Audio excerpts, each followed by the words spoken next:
What's going on, guys? Welcome back to another episode of Renegade Animation on the Renegade Pop Culture Podcast Network. My name is Mike. I will be your host for this evening. Joining me, as always, is my co-captain, Cameron. Howdy, howdy. And returning once again, we've got Haley. Hello. And we've got Teresa. Hello. And it is our seasonal anime preview, part one. This is for the summer of 2021.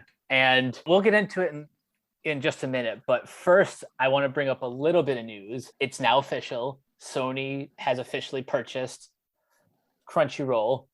So now they have Funimation and Crunchyroll pretty much under the same roof. How do you guys feel about that? I hope it gives them the money to improve both of their UIs, because this was the first time in like a year, in like almost a year of us doing this, that everything worked for me on both apps. I'm conflicted because, of course, everyone's like, oh, these big mergers are never a good thing. And yeah, I agree, because it's like, it's not always good to have everything under one umbrella. On the other hand, if Crunchyroll was going to stay alive on its own merits, it really needed to stop burning money, because if they were going to go at the route that they were, how many of their Crunchyroll originals were actually successful and didn't lose them money? If I can't recall like specific titles off the top of my head, then that's the problem. That is. As I said, the only one I think was genuinely successful, and I'm not including Odd Taxi because I don't think they advertised that they had put money into that. The only one that I think was genuinely successful out here was Tonikawa. I think Tonikawa was, and I think also the Tower of God. Oh, I forgot about that one. But then you have like Gibiate, the God of High School, and the others. X-Arm! See, if they were going to survive, they needed to stop doing that. And the anime industry is already in a boiling pot moment of like, there needs to be change now. I mean, but also at the same time, it's nice to have all the anime under one roof. Well, I'm curious to see how they will combine Funimation and Crunchyroll, or if like Crunchyroll is still going to be a brand or not. If there is like a sort of brand loyalty with Crunchyroll, then I could see them keeping it alive for that purpose. Or like, say in a year or two, Crunchyroll becomes like just original anime, while Funimation is more like the licensed stuff. I can see that. It's going to be interesting to see. I don't think it will be as like burning bridges all over the place like the Disney Fox merger. Yeah. I was going to say, I think also there are pockets finally of different distributors. So this isn't as catastrophic as it could be on a monopolistic sense. Retro Crush is up and going. High Dive has just decided they're going to be porn and near porn. So, good for them. And then there's also Discotek, Sentai Filmworks. Discotek. Viz is still pumping things out. There's still a lot of competitors in niche areas that frankly weren't here a couple of years ago. So I don't think this will be a death knell for people looking for, retro stuff. We're having a real retro boom right now with people like Discotek and Retro Crush bringing titles back from graves, titles that nobody thought could be relicensed again. Amazon's committed to Evangelion pretty hard. So on that level, I don't think it's as disastrous as people are suggesting, but at the same time, this could be disastrous if you're looking for new stuff. I can definitely see that. Teresa, got any thoughts? Yeah, I think it's going to be, I think they don't really know what to do with it yet. So I don't really think it's going to change that much in the next like year or two. Sony is not that great as like a streamer on their own with Crackle, which also has anime. So I feel like it's going to be a very slow like actual merger if there is one. And I definitely had the thoughts of like maybe one is going to be more dubs, one's going to be more like simulcast subtitled. Like I feel like there's definitely ways for them to play in the same sandbox with just the same parent company. I'm trying to think of like a different, like, you know, Amazon owns a lot of things but like Goodreads is still its own thing. So I don't think it necessarily means doom. It probably means better for the viewer at the moment, because like they are now, like what you were talking about, is they have money now to cover up some mistakes and get their act together. One last thing I Yeah. want to bring up: the possibility of Funimation going back to Verve is probably the biggest net positive for consumers. That way, they have everything under one umbrella. Mhm. Definitely. That would be nice. Have Crunchyroll, High Dive, and Funimation under one streaming thing. And heck, if that Is- means I have to pay like an extra $5 or something, shoot, I'll do that. Do you know if Retro Crush is under Verve? Because that would be like the ideal package, I would feel I like, think if all of Retro- that could be. I think Retro Crush is actually going to be part of Peacock. Oh, Interesting. that's fascinating. Okay. That might be worth a Peacock purchase yeah. for me. No, I have to see, because because we don't know what's going to happen with like Crunchyroll under HBO Max, because HBO Max is a Warner company and they sold it off. So Mhm. it's going to be curious to see, and I'm assuming that's why they had the big deal of getting all the Ghibli films and getting a lot of the G Kids films under that as a backup plan. Yeah, And that's just a huge net buy for families or anyone, honestly, who's interested in animation. I can see that driving a lot more than just the anime market. Same. I think I mean, I that's know really- that's why my parents have it. Yeah. Yeah. What do you all think about the overall summer season of anime? It was not without its bright spots. I'll say that much. What we're going to do at the end of this episode is, instead of doing a top 5, we're only going to do a top 3. And part of the reason for that is because outside of the top 3, which I think are amazing, the others are they range from, well, that was pretty good, or I'm interested, to this is trash. It's a pretty. I was just like, a lot of meh. Like Mhm. I've got like maybe 2, and that's me being a little generous. Yeah. But it wasn't bad. I didn't watch Nighthead, but it wasn't bad for the most part, where I was like, dang, why did I watch this? So Yeah, it's a lot of blah. Like, the hardest part was getting through some of these things where I was like, this is technically fine, but it doesn't interest me at all. And then I'm sitting here trying to watch 3 episodes of it and give it a fair shake, you know? Right. No, this season had a lot of just that energy that's going on right now with the anime industry. Like I say in my editorial that I posted as of this recording, they were made empowered by the energy of burned out, overworked, and underpaid animators and storytellers. I feel like one of those kind of is the plot of, we'll get to that one later. It's just a shame, because there are a lot of cool anime with interesting ideas, but then it falls apart in the execution, or maybe they just didn't get the right director, or they were lacking resources, which wouldn't be a shock. It was just a very disappointing season. Not as bad as summer 2020, where there were just literally 10 anime to watch, and a lot of them were just not great. But I still found a few anime I like. I think a few of them are in this pairing of categories that we have, but by the end of it, I don't think many of them, or I don't think any of them, would be in my top 10 of this year. But that's just me. I think that's fair. Yeah, I think that's totally fair. Yeah. So tonight's, for this episode, we're going to talk about the ones that are categorized as slice of life, and everyone's favorite category, other, your mystery grab bag of anime titles. So let's begin. First up is Girlfriend, Girlfriend. These titles need to get better. Anyway, this one is directed by Satoshi Kuwabara. It's written by Kiichiro Ochi and produced by Tezuka Productions. After harboring an unrequited love for years, Naoya Mukai finally gets to date his childhood friend Saki Saki.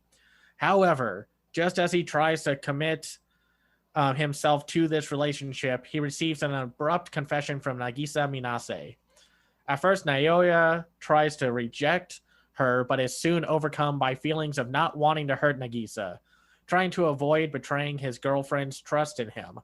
Naoya thinks up a solution to make both girls happy. Two timing. Naturally, Saki rebuffs this idea, but as through Naoya's and Nagisa's persistence, she reluctantly submits. With this, a three-way affair begins between Naoya, his girlfriend, and his other girlfriend as they develop a relationship that deviates from the social norm. This one seems to be kind of a mixed bag. You either kind of gel with it enough to enjoy it as like, oh, this is my comfort food, guilty pleasure kind of thing, or you just don't vibe with it at all. And the end result is all these characters are awful. Haley, what did you think? So I want to tell a story. When I was growing up, my favorite TV show was Ed, Edd n Eddy, and my parents could not stand that show. And I swear this connects back to Girlfriend Squared. They thought it was super loud, super obnoxious, and overwhelming to the point where they didn't understand anything that was going on. And it didn't matter to me as a kid. I loved it. But as I grew older, I kind of saw their point and was like, yeah, this show's really kind of super loud. I have never seen a show as loud as Ed, Edd n Eddy until I watched Girlfriend. This show is 100% screamed at all times. And we like, the concept is something we could talk about whether or not it works for you or not, but truly I couldn't get past how loud it was and how eye-searingly neon it was. Like, there's a version of this show where everyone talks at a normal level that I was maybe on board for. But holy shit, there is not a quiet moment in this show at all. That's my overwhelming takeaway. Like, I've got a lot of notes on this, and I will say I agree with Cam that everyone in this show is terrible, like beyond terrible. Naoya is a piece of shit. Nagisa is slightly less shitty, but only marginally. And poor Saki needs to move to a new state and find new friends and a new life. She's not great either. She's projecting all of her sexual hangups onto literally everyone near her. But I just really can't get past how goddamn loud this show is. It is loud. It is. Oh God, I was just like, it gave me a headache. Yeah, I kind of vibe with this show because on one level, I tended to admire the fact that he doesn't want to hurt the blue-haired one's feelings and such because, you know, rejection sucks. But then he's going out of his way to make this work. And it's like, okay, well, none of you know how to talk or settle this like actual people. And that's kind of that's the comedy of it. Everything sets to such an extreme, but it is a lot of comedic yelling at one another. And it's a lot because the guy doesn't like, just say you want to have a harem like, and just deal with the fallout of that. And I do give it kudos that it's like they do work around this issue a little by like both the redhead and the guy being like, but look how cute she is. And the redhead's just like, no, you can't fool me. Well, hot dang, she is cute. But by the third episode, it runs its course pretty fast. And then it is like, oh my gosh, just talk about it. The redhead cannot tell her boyfriend to say like, hey, I'm not comfortable with this. But I will say by the fourth episode, they do actually talk like normal, actual people that are functioning in society. That's good to know. It is. And it is kind of funny how they introduce this, because of course you see the poster and it has 4 girls on there. and you see the blonde one who turns into like who's this famous YouTuber streamer like girl that of course she's one of those like streamers that uses like of course like her figure to get the views and whatnot, but the show doesn't shame her for that. When the show like when the blonde girl's father finds out, of course he's mad and because kind of like what the heck, but the male lead doesn't shame her for that. It's just like, hey, you know what, you found a way to make money and you work hard for it. That's great. That's good to hear. That, and I gave a kudos for that, and that she's not really a threat to the others. Like, she tries to be like, I will be a part of this love, I guess, square now. Like you like I said, you're going to have to gel with this, or you're just not going to enjoy this one. You have to kind of accept that everyone's just kind of stupid, and you have to find that amusing and such. I don't want to say it's a parody because it doesn't feel like a parody of like harem anime tropes. I don't think it is. I don't think it is. Yeah, no, like I said, I don't think it works in that fashion. And there's a lot of boob jokes. Yeah. I don't get it. It's a little tiring. Really, if this show had a much better barrel of jokes to pull from, I think I would have vibed with it more. It's not one of the worst, but that's just for me. Teresa, what did you think? Yeah, I was just like, is this really a show? For like the first episode, I was like, this is full on the conflict. He wants to date both of them. But then I reminded myself that they're literally, in high school, and they're all inexperienced and they have no clue what's going on. She's literally Googling how to have sex. I don't know, it's like, oh dear. They can't even say the word threesome without a lot of yelling, as Haley said. So like after it kind of grew on me. It maybe wore me down after the first episode, after they moved, because I was like, oh, so they're moving in. Okay, this is really happening. But then I don't know if the Nagase Manase, she's just too sad. She just is too much of a pleaser, to the point where I was like, I hope they do something else with her character, because by episode 3, I was like, another boob joke at the end, just to help him win back his girlfriend. I was like, this doesn't make sense. They're all silly. But I did like when he's trying to win back Saki. He went and filmed every dog and cat in the neighborhood. And I was like, see, that would have got me. If someone got mad at me, I'm like, that's what they need to do to win me back. Go film every animal nearby. So I thought that was cute. I don't think I'll be watching the rest, but it wore me down. I was like, I think I got on its level finally, and I could enjoy it. Awesome. Well, awesome, and just like, alrighty. Yeah, I don't know if wearing you down is a positive or a negative. It's like, okay, fine, I'll level with you. Mike, what did you think? Yeah, this is the very definition of a guilty pleasure. I don't think I would have even seeked this out myself if we weren't doing these seasonal reviews, because, well, I don't know.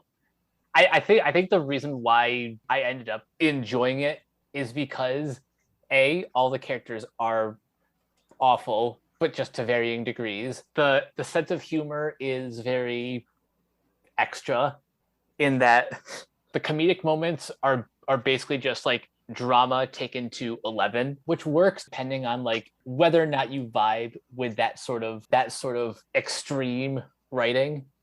And I don't know, I guess just when I watched it, it was working for me. But I can also totally see people being like, nah, I can't do it. If you are one of those people who like, likes to try everything up until like the 3 episode rule, episode 3 does kind of gives you a choice. If you want to continue, then I'm kind of glad to hear Cameron say that the 4th episode has actual conversations. Ending on a boob joke is kind of the perfect no thanks, I'm out. One thing I also want to bring up about this show, because Cam and I were talking about it, singer of the opening theme appears to be singing the opening theme 5 miles away from her microphone. It is a very weirdly mixed opening theme. Yeah, I noticed that. I'm like, wait, so like I don't know what happened here. It's not a bad song. No. Oh no, It's the song is really weirdly great. mixed. Yeah, no, I'm wondering what happened there because it's a lot softer. The song is not as soft as you see it in the opening. And I will say, while I'm not fully on board with girlfriend, by the way, trying to find images of this show is a pain. You just have to use the Japanese title, the Kanojo mo Kanojo, because it's just like it'll just give you random images of women, and it's just like, great, thanks. You're making my life harder right now. Ungoogleable titles need to stop. Yes. But I will say, while it's not great, and I do enjoy it to a degree, I will watch it over Koikimo and some of the other comedy romance animes from last season. Oh yeah. I mean, not to the level of Nagataro-kun, because that one was just really good. But I would watch it over Koikimo. Just, ugh. I'd rather deal with a bunch of dumb high schoolers not knowing what they're doing than a 30-year-old hitting on a high schooler and just not accepting no for an answer. Yeah, I think that this show handles what could be a really, really icky concept, like a very unconsensual polycule, and makes it somewhat workable via virtue of all 3 people involved being absolutely clueless dumbasses. So I think it like avoids some issues that could arise from this by, one, making Saki obviously interested in some way in Nagisa, which helps. She's like, oh, but she is so cute. It's like, okay, so she's not just being like totally dragged into this nonsense. And also by, again, all of these people have no idea what they're doing. Like, it's one of the few high school anime that I think really leans into the idiocy of being in high school. And again, it's a shame that all the dialogue is shouted, because otherwise I think I would be a little more into this. I'm always down for like a harem anime, or like, I guess, a rom-com anime with a unique hook to it. It's not perfect. I might see what happens, but it's definitely going to be low on the priority list of finishing. All right, let's move on to Life Lessons with Uramichi Onisan. This is based off of the manga by Gaku Kuze. It's directed by Nobuyoshi Nagayama, written by Toko Mashida, and produced by Studio Blanc. Alrighty. In the studio of the morning children's show, Together with Mama, a crew of miserable adults prepare their facades of amicable smiles and cheerful exteriors to educate a group of innocent preschoolers. In the middle of it stands Uramichi Omota, a former gymnast who can't help but bring the kids down to earth by revealing the harsh and depressing reality of adulthood, even in front of the rolling cameras. So, I've seen this description before. It's the rumor of like children's show hosts being slightly unhinged behind the scenes, if that makes sense. It takes that concept and makes it the vocal point of the comedy. This is a pitch black comedy. And, well, Haley, what did you think? I loved this. I thought this was fantastic. This is one of like the 2 I would this is one of the 2 that I would say would be worth watching. I understand that the concept is definitely going to turn people off, and I've seen it. Like, I've seen people be like, this is too much. This is not okay, what he's saying to these children. But I think it really helps that the children are fucking savage in this show. The children are so funny in this. I didn't write quotes down, but at some point I wrote, damn, Michi, you're cold. And I think Michi is 4. So like, this show, and it could get really old if it was just focusing on Uramichi and his rapidly cracking facade of happiness. But the side characters are really fun too. The two singing and dancing boy and girl who are kind of the rivals to Uramichi. Especially the idiot boy who sings and like is easily sidetracked by like kindergarten level dirty jokes. The two mascot guys who hate Uramichi and are like literally fighting him at some point in episode 3 with the soap war. Like there's just a lot of fun stuff in this show. And I also want to say that for a show about a children's show that's, I honestly don't know what the plot of this children's show is, but for a show making fun of children's shows and these kinds of urban legends, all the songs they sing on the children's show are so good. Like It Only Rains When You Forget Your Umbrella is probably like my favorite anime song in a couple of years. It is surprisingly good. So Teresa, what did you think? I did like it, but I think I'm like too close. I don't like, he's maybe echoing how I feel about my job some days. So I was like, I don't know if I can watch this to unwind at the moment. Not in the right headspace, but I did like, it was really going there with the dark. I was almost like proud of it. I was like, okay, this is like a ride. Because I think at first when I was watching it, I was like, is this in his head? Or is he really saying these things? Because the camera people aren't really reacting. They're just like, oh, he's doing his thing again. Just keep rolling. It's fine. The camera people are amazing. I was like, wait, what? So that really kind of like weirded me out. But I was like, oh, okay, this is where we are. And then when they're in the kind of bar and he's like giving those people trouble, I was like, okay, I like the side characters. It really kind of like Haley was saying, it brought it together. I definitely love like just kind of like what are they going to do next on this show. I definitely am curious to watch more. I wouldn't say it's my full-on favorite, but I was definitely like, I was like, I'm going to watch this because like I'm going to do this podcast. And then by episode 2 I was like, this show is bonkers in the best way. And I want to know what's up.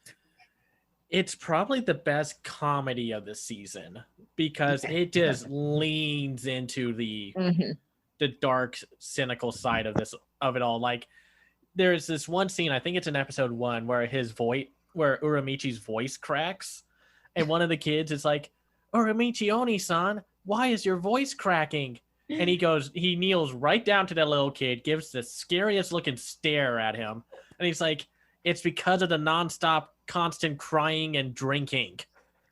And the director, whether he's bothered by it or not, he's not showing a sign of caring that that Uramichi and the others are breaking character and such. They just keep rolling. And that's what's so funny about it. The kids are not fazed by these obvious young adults having midlife crisis modes like thrown at them. And I will say, but like I watched the 4th episode before we recorded, and they're having to shoot a music video for a summertime episode, but they're shooting it in the winter. So they're having to oh my god. So they're having to be on this beach while it's just freezing and the wind is blowing. And they're like, here, we'll do a shot of you smashing a watermelon open. But since it's winter, watermelons aren't available to buy. So here's this winter gourd that we'll draw lines on and pretend it's a watermelon. And that way you can smash it. And Uramichi's like stuck in like a swim trunks and muscle shirts. While the two side characters, the ones in the bear and the bunny costume, are like, you get to be stuck in that. That sucks. It's like the one time that I enjoy being in a full suit. And they don't show it or they don't suggest it, but I think Uramichi reaches into the bunny guy's suit and basically strangles him. Yeah. And that bunny suit guy is so great. His reactions are are perfect. Just the shade Mhm. of fear all the time. Yes. Mike, what did you think of this show? This is one of the three that I'm going to recommend. I love I love the extreme dissonance between all of the the hosts of this program are like going through their quarter life crises. Pretty much a note by note parody of like basically all of the public access shows that we grew up on, like Pappyland or Mr. Rogers' Neighborhood, all of that stuff, and kind of like what you brought up in your editorial. This is basically an anime that's like that pretty much like expands on all the rumors of like, what if Steve from Blue's Clues like was a burnout, or what if Fred Rogers really did fight in the Vietnam War as a sniper? Like, it's that level of, yes, we're actually going there. And that's just what I love about the show. The humor is just very, it's very on point, and it's mostly because of like the reactions between like the entire ensemble. Every shot of the two costume guys, just it just sends me every time. They're just like, man, Uramichi's kind of going out of control. Yeah, man, I wonder what's going to happen to him. Maybe we can take over the show. And he's like, puts it like the hand of death on him. And he's like, what are y'all talking about? And they're just like, nothing. We're good. It's really like, I think a few smart details work here. One, while this doesn't have like the best animation, they really focus on the facial reactions and posing for this one. And I think that makes it work more than if this was like a Mappa animated show or something where, it has really good animation. I think the snappiness and the focus on facial reactions makes the jokes actually land better. And I think it's also the fact that the kids are never phased. They're never creeped out. They're never crying because they're like, Uramichi's scary or something. They're just like, what's up with these weirdos?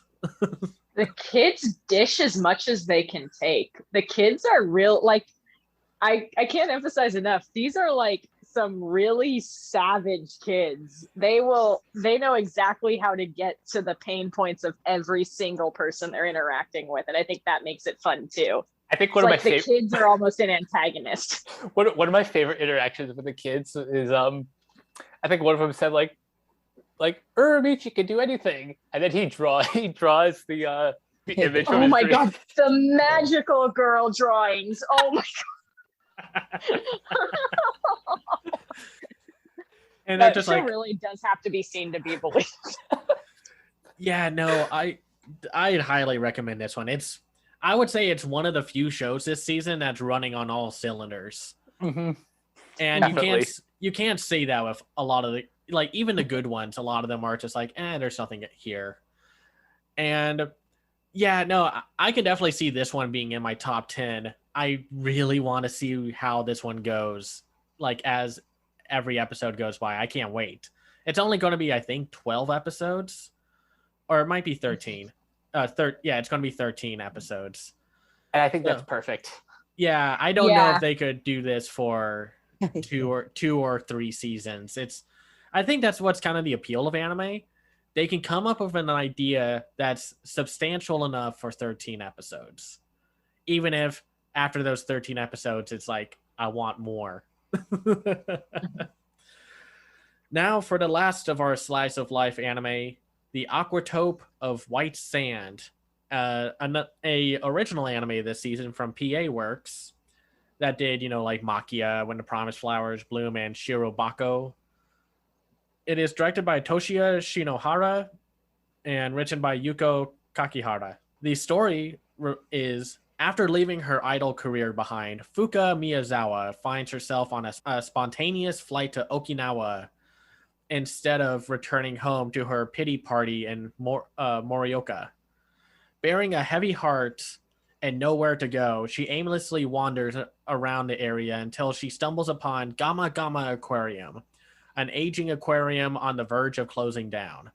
With a lack of visitors and costly but necessary repairs needed to keep its doors open, the director is faced with shutting down the establishment for good by the end of the summer.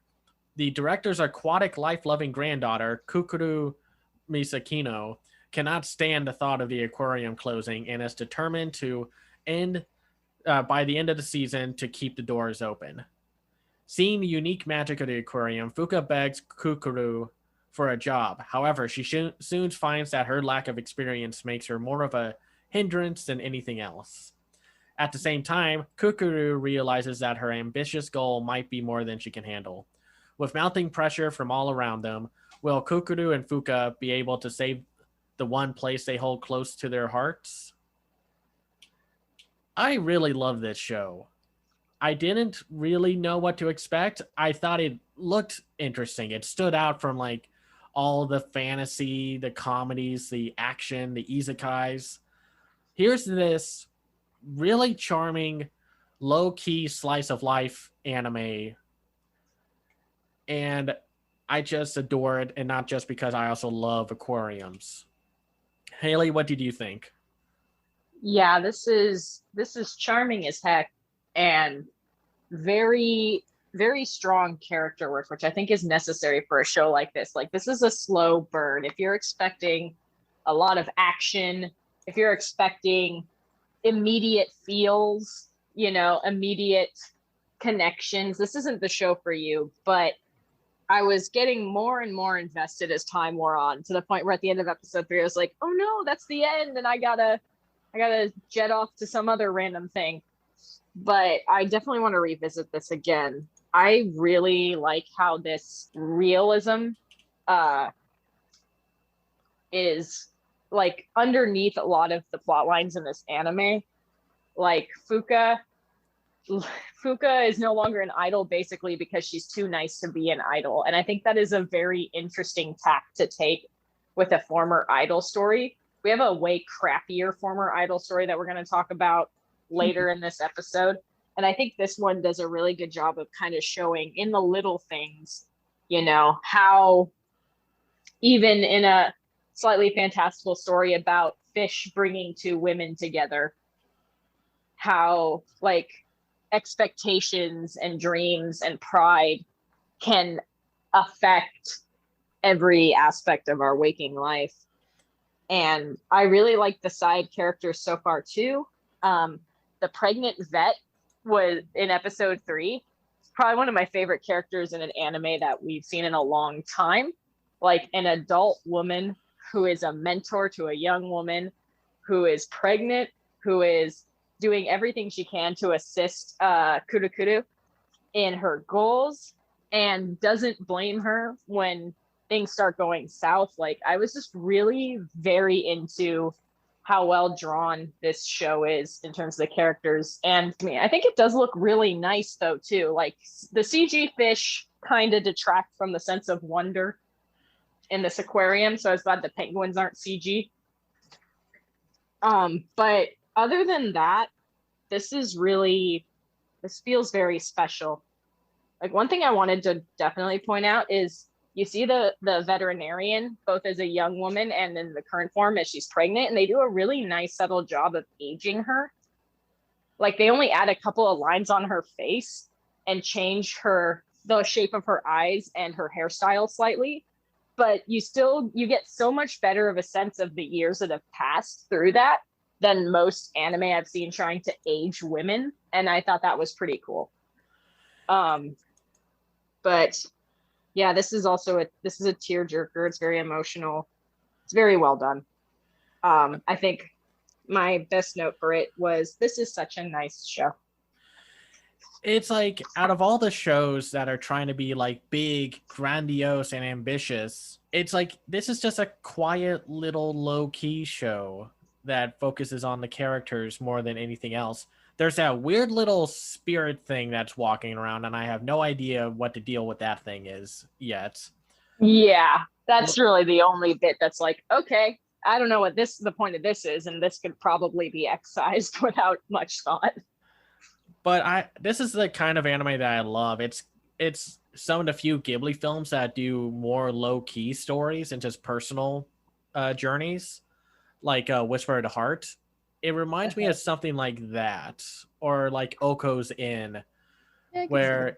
it's more about the journey and the interactions and the friendships and bonds that are formed. And I mean, it's PA work, so of course the animation is just amazing to look at. And fun fact, the director of this is Toshiya Shinohara, and he's directed stuff like Black Butler and the Inuyasha movies. Mhm. That is just- a shift.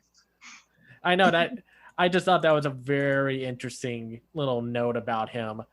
And you can kind of see why, like his touches here, or at least from what I've seen of the shows that he's tackled. Like he's done a lot of stuff. Like he was also done stuff like a few Lupin Third films and what have you. So, Teresa, what do you think? Yeah, I thought it was really lovely and sweet.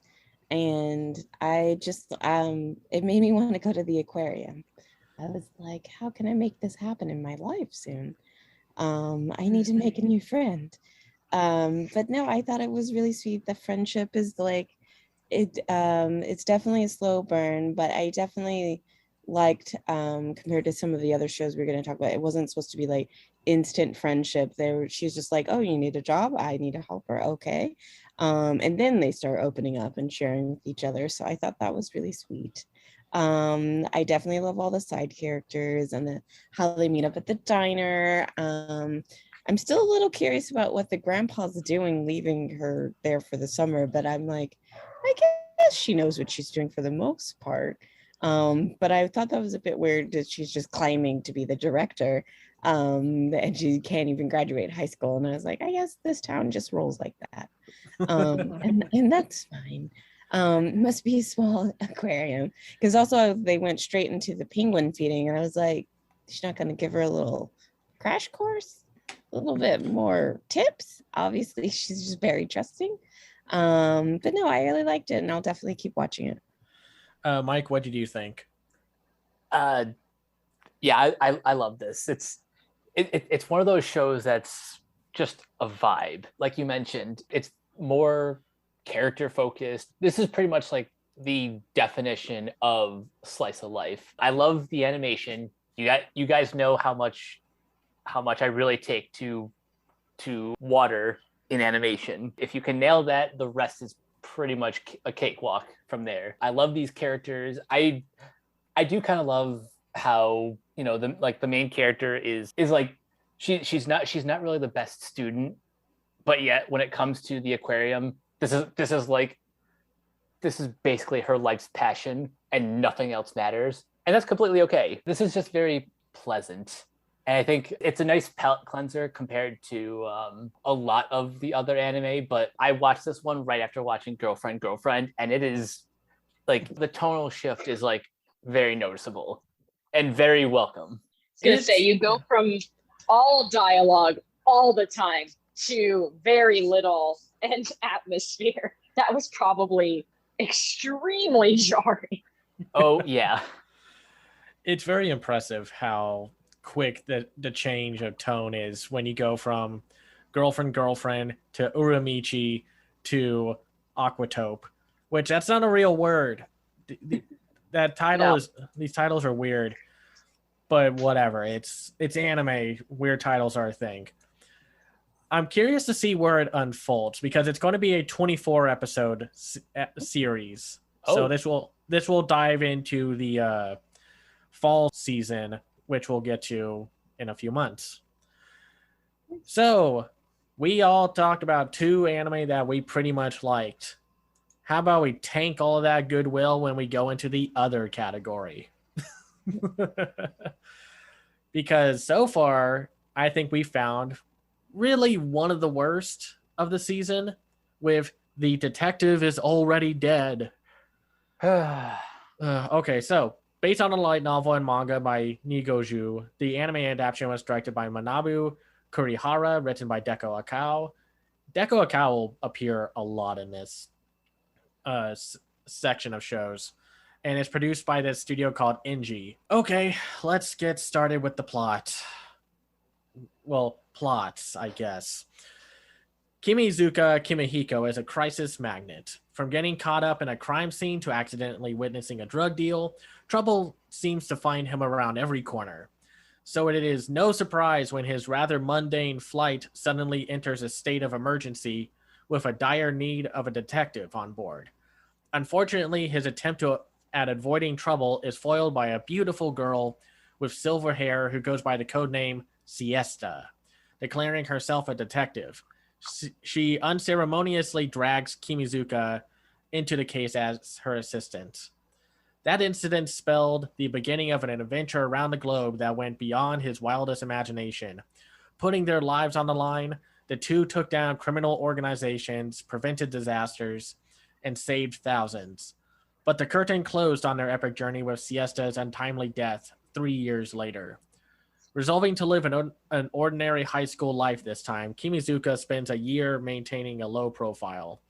However, as fate would have it, a girl with an uncanny resemblance to Siesta comes crashing into his life, threatening to throw his peaceful days into disarray.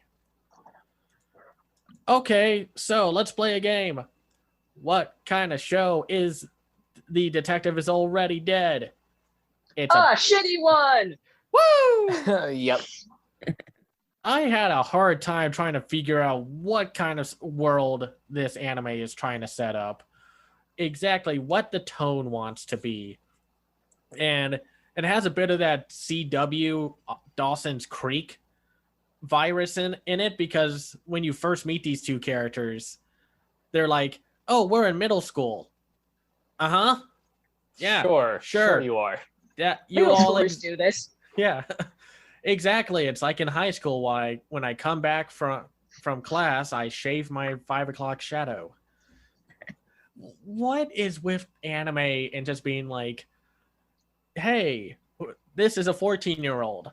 No, that looks like a 20-year-old. No, she's 14. Okay, if you say so. I think it's especially egregious in this show because they are apparently middle schoolers taking down huge crime syndicates. Like, it's one thing when a middle schooler looks like an adult and it's just a slice of life comedy or whatever. It's another thing when it's people designed as adults doing adult things and we're supposed to believe this girl is 13. I just can't believe that her design speaks or screams a high schooler, at least maybe 18 years old. Mm-hmm. I don't see middle schooler with these two. No. And it has like sci-fi elements, which I wasn't expecting this to be a sci-fi show. I was expecting a mystery show because, Odd Taxi was last season's best mystery show. And here it's just like, really what falls flat about this show is the writing. It's awful. It's basically repeating things we already know. And Siesta seems to just know everything. And it's just kind of being like, yeah, I know everything. I know exactly how this happened and how this unfolded and what you were going to do. And I was fully prepared because I did all of this in advance.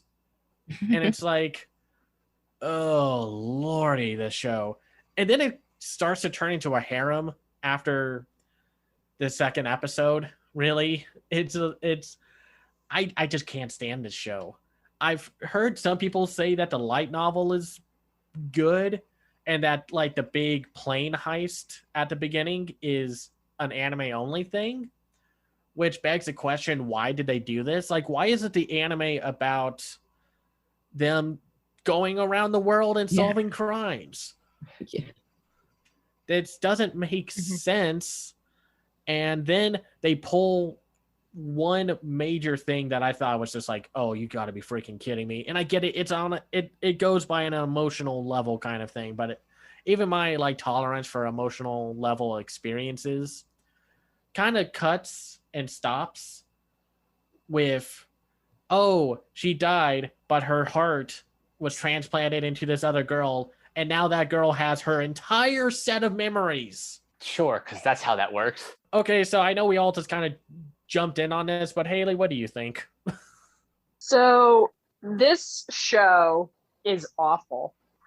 But this show is kind of like if someone watched season 3 of Gaddis's Sherlock, the BBC Sherlock, the Benedict Cumberbatch Sherlock, and was like, you know what this show needs? More anime chicks. And that's the level of the writing. That's the I already knew all of this was going to happen before it happened, so I prepared for it. Oh, I'm a genius. That shit. The piss poor female writing. But I also wrote a note here where I called this the melancholy of Detective Siesta Mia, because it is desperately trying to be Haruhi Suzumiya in its more school-oriented modes, and it is failing badly. And that's not a show I like. Like, I can see why people liked Haruhi Suzumiya, and this is failing on every one of those levels. They want you to really like Siesta, but she doesn't have a personality besides 14-year-old female Benedict Cumberbatch, which is not a personality you should build a show around. Now I want to see clips of this show with Benedict Cumberbatch's Sherlock dubbed over it. Oh, God. Exactly. The whole thing in the plane where she was like, well, I already knew you were going to do this. I was like, I just want someone to dub over the first episode of season 3 of Sherlock over this, because it's what that is, except on a plane. That plane and heist. I don't. Yeah. First of all, where did all the people fucking go on that plane? Right? Where did they go? They disappeared. That was a full ass plane. And then when she's out there with like her demon blood or whatever, shooting this like monster thing, like, this show is incomprehensible at parts. And I wrote, this is ludicrously stupid. And it is. Like, but it's not good, but it's not stupid in a fun way. It's like, I'm constantly confused, and I'm so tired of the dialogue being like, yeah, I knew this. Yeah, I know you knew this. Tell me something else. Yeah, everything in this show is told, not shown. And the things that we're being told are either completely batshit bonkers crazy, like the thing where the girl's heart somehow gave her access to all of Siesta's memories, which, you know, looking back, I think we should have stopped Koji Kumeta from that twist at the end of Sayonara Zetsubo Sensei, because shittier writers have been using it since then to do shit like this. And the stuff that's not explained is the stuff that would make this compelling. Like, we don't see Siesta die. I'm not saying like, oh, I want to see a 14-year-old eat it. Yeah, but like, it would go a long way if we saw like their adventures together, or we saw the moment where she like died. Like, why is she dead? She's supposed to be 16 or 15 years old. You know, that's scarring. The things that would develop Potato-kun, we never see, in place of weird fan service, terrible mysteries, or I could not figure out what the point of that school festival arc was at the end of the second episode. With the drugs and such, and it. Literally, I do want to say this. Literally, all of these plots are lifted almost wholesale from the Mark Gatiss, or is it Mark Gatiss? Mark Gatiss Sherlock show. Because I was obsessed with that show. And I'm like, why are they doing the Hounds of Baskerville in the middle of a school festival? And then it goes into the tsundere future harem girl being like, I have Siesta's heart. Also, Siesta is the dumbest fucking name for an anime character I've heard in a long time. They literally named her Nap. Her name is Nap. I have notes where I'm like, am I going to see Nap die? Like, what's up with Nap? Nap is really looking like Haruhi here. The show is ballsy. Like, I was just calling her Nap because I'm like, I can't. The show is terrible. I'm going to stop talking about it because this is just fucking awful. Like, this was written by someone who thought they were smarter than Death Note. That's all I have to say. Yeah. Teresa, what did you think? I didn't completely hate it. Okay, I hated the music. I thought it was the worst. I feel like maybe It was so unfitting. yeah, it's just like, what is this? I kept saying that to myself. The plane stuff, I was like, it's weird, but okay. When the ear thing jumped out, I was like, I did not expect that. That is not where I thought the character design was going. Siesta looks very similar to the main fairy girl in Copcraft, and it just made me want to watch that instead, and made me sad that that's not back. But I didn't completely hate it. I hated the part 2 of the premiere at the culture festival. I was like, it's a haunted house, people, it's gonna be like The Ring, and then it's drugs. I was like, what? This is dumb. And they don't explain these mysteries After very they well. flew and they didn't show you how, I was like, you have magic shoes, but we don't see them. That confused me, and I was like, okay, I'm glad that this episode is over finally. It's a show that, like I said, they don't properly explain any of these mysteries involved, or like they don't set up these like the nanomachine plot element. Why are there nanomachines? Why does Siesta have this super specific gun on her? And if she was so smart to know everything ahead of time, why is she dead? Yes. That's what I was going to ask. It's podcast, that's it. Yeah. End the podcast, everyone. Good night. No. I'm like, she's not. I was drop. like, I still don't buy the heart thing. I'm like, whatever. Are all your body parts coming back in different people? I don't know. Oh god, I was going to see like a body horror thing of like all the girls like forming into a blob and then forming Siesta. It's like, oh god. I wouldn't put it past this show because it brings in all these random sci-fi elements. And there's only one scene I would argue that looks good in animation, and that's the scene where she's charging at the guy with the nanomachine ear thing. Like that looked pretty good. But everything else, fine. Yeah. Mike, do you have anything else to add? We kind of buried the lead in that this show opens with a 1 hour premiere, which was absolutely not warranted at all. I mean, like, at least in the way that episode was paced. I think what would have been better is if that hour was spent like showing all of the adventures between Kimi and Siesta. Like, it still kind of sucks that this whole premise is the detective dies in the first episode, and it's not nearly as interesting as the title sounds. But at least if you spent more time developing Siesta, like, I could understand why you have to start this thing with an hour premiere. As it is, it's poorly paced. The random sci-fi elements make no sense. The world isn't exactly fleshed out, but at the same time, this isn't.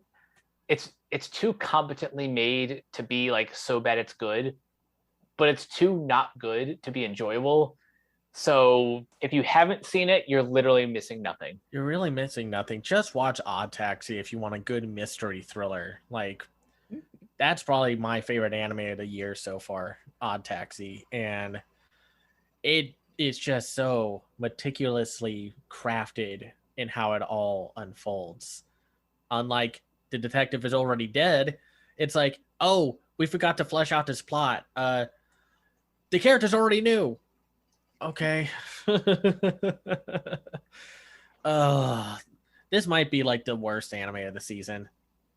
At least on a production level, it's the worst. And there's really no reason to watch it.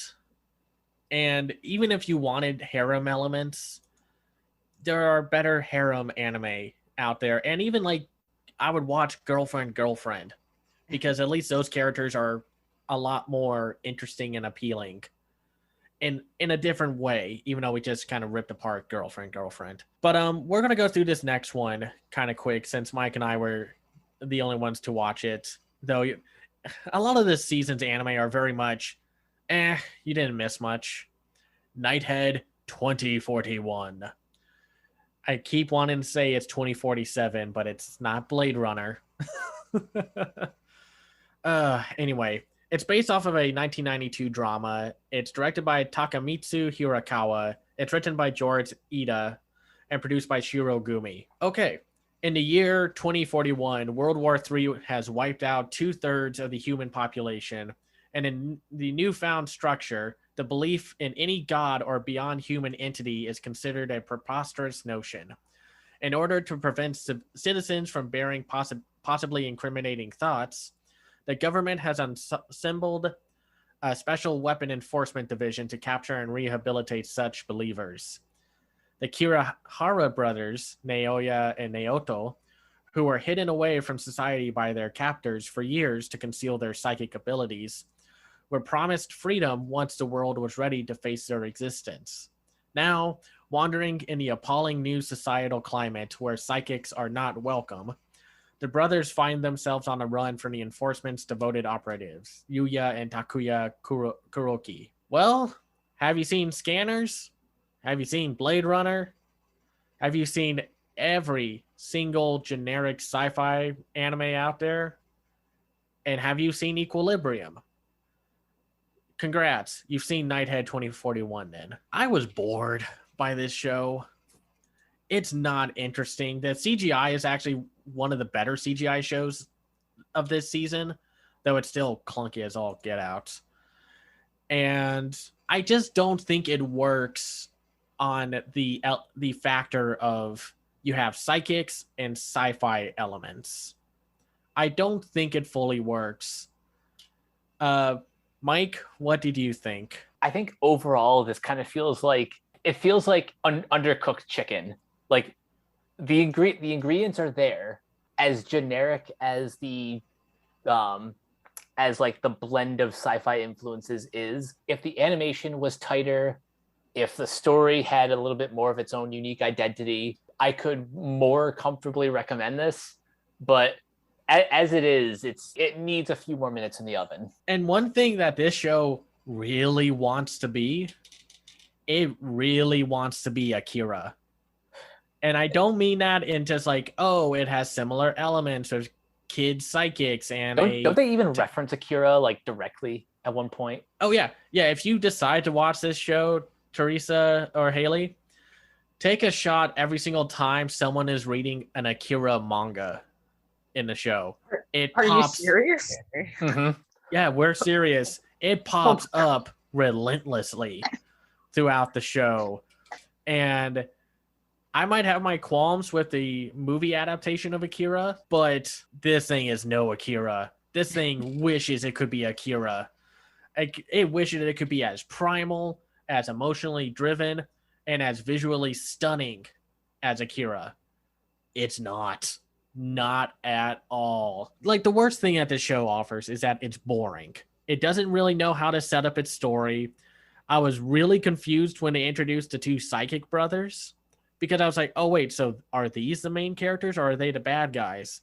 Or are they trying to draw a parallel between the SWAT team or the and the brothers being like, oh, we're on the same wavelength, or that whole stupid spiel of you and I are not so different, are we?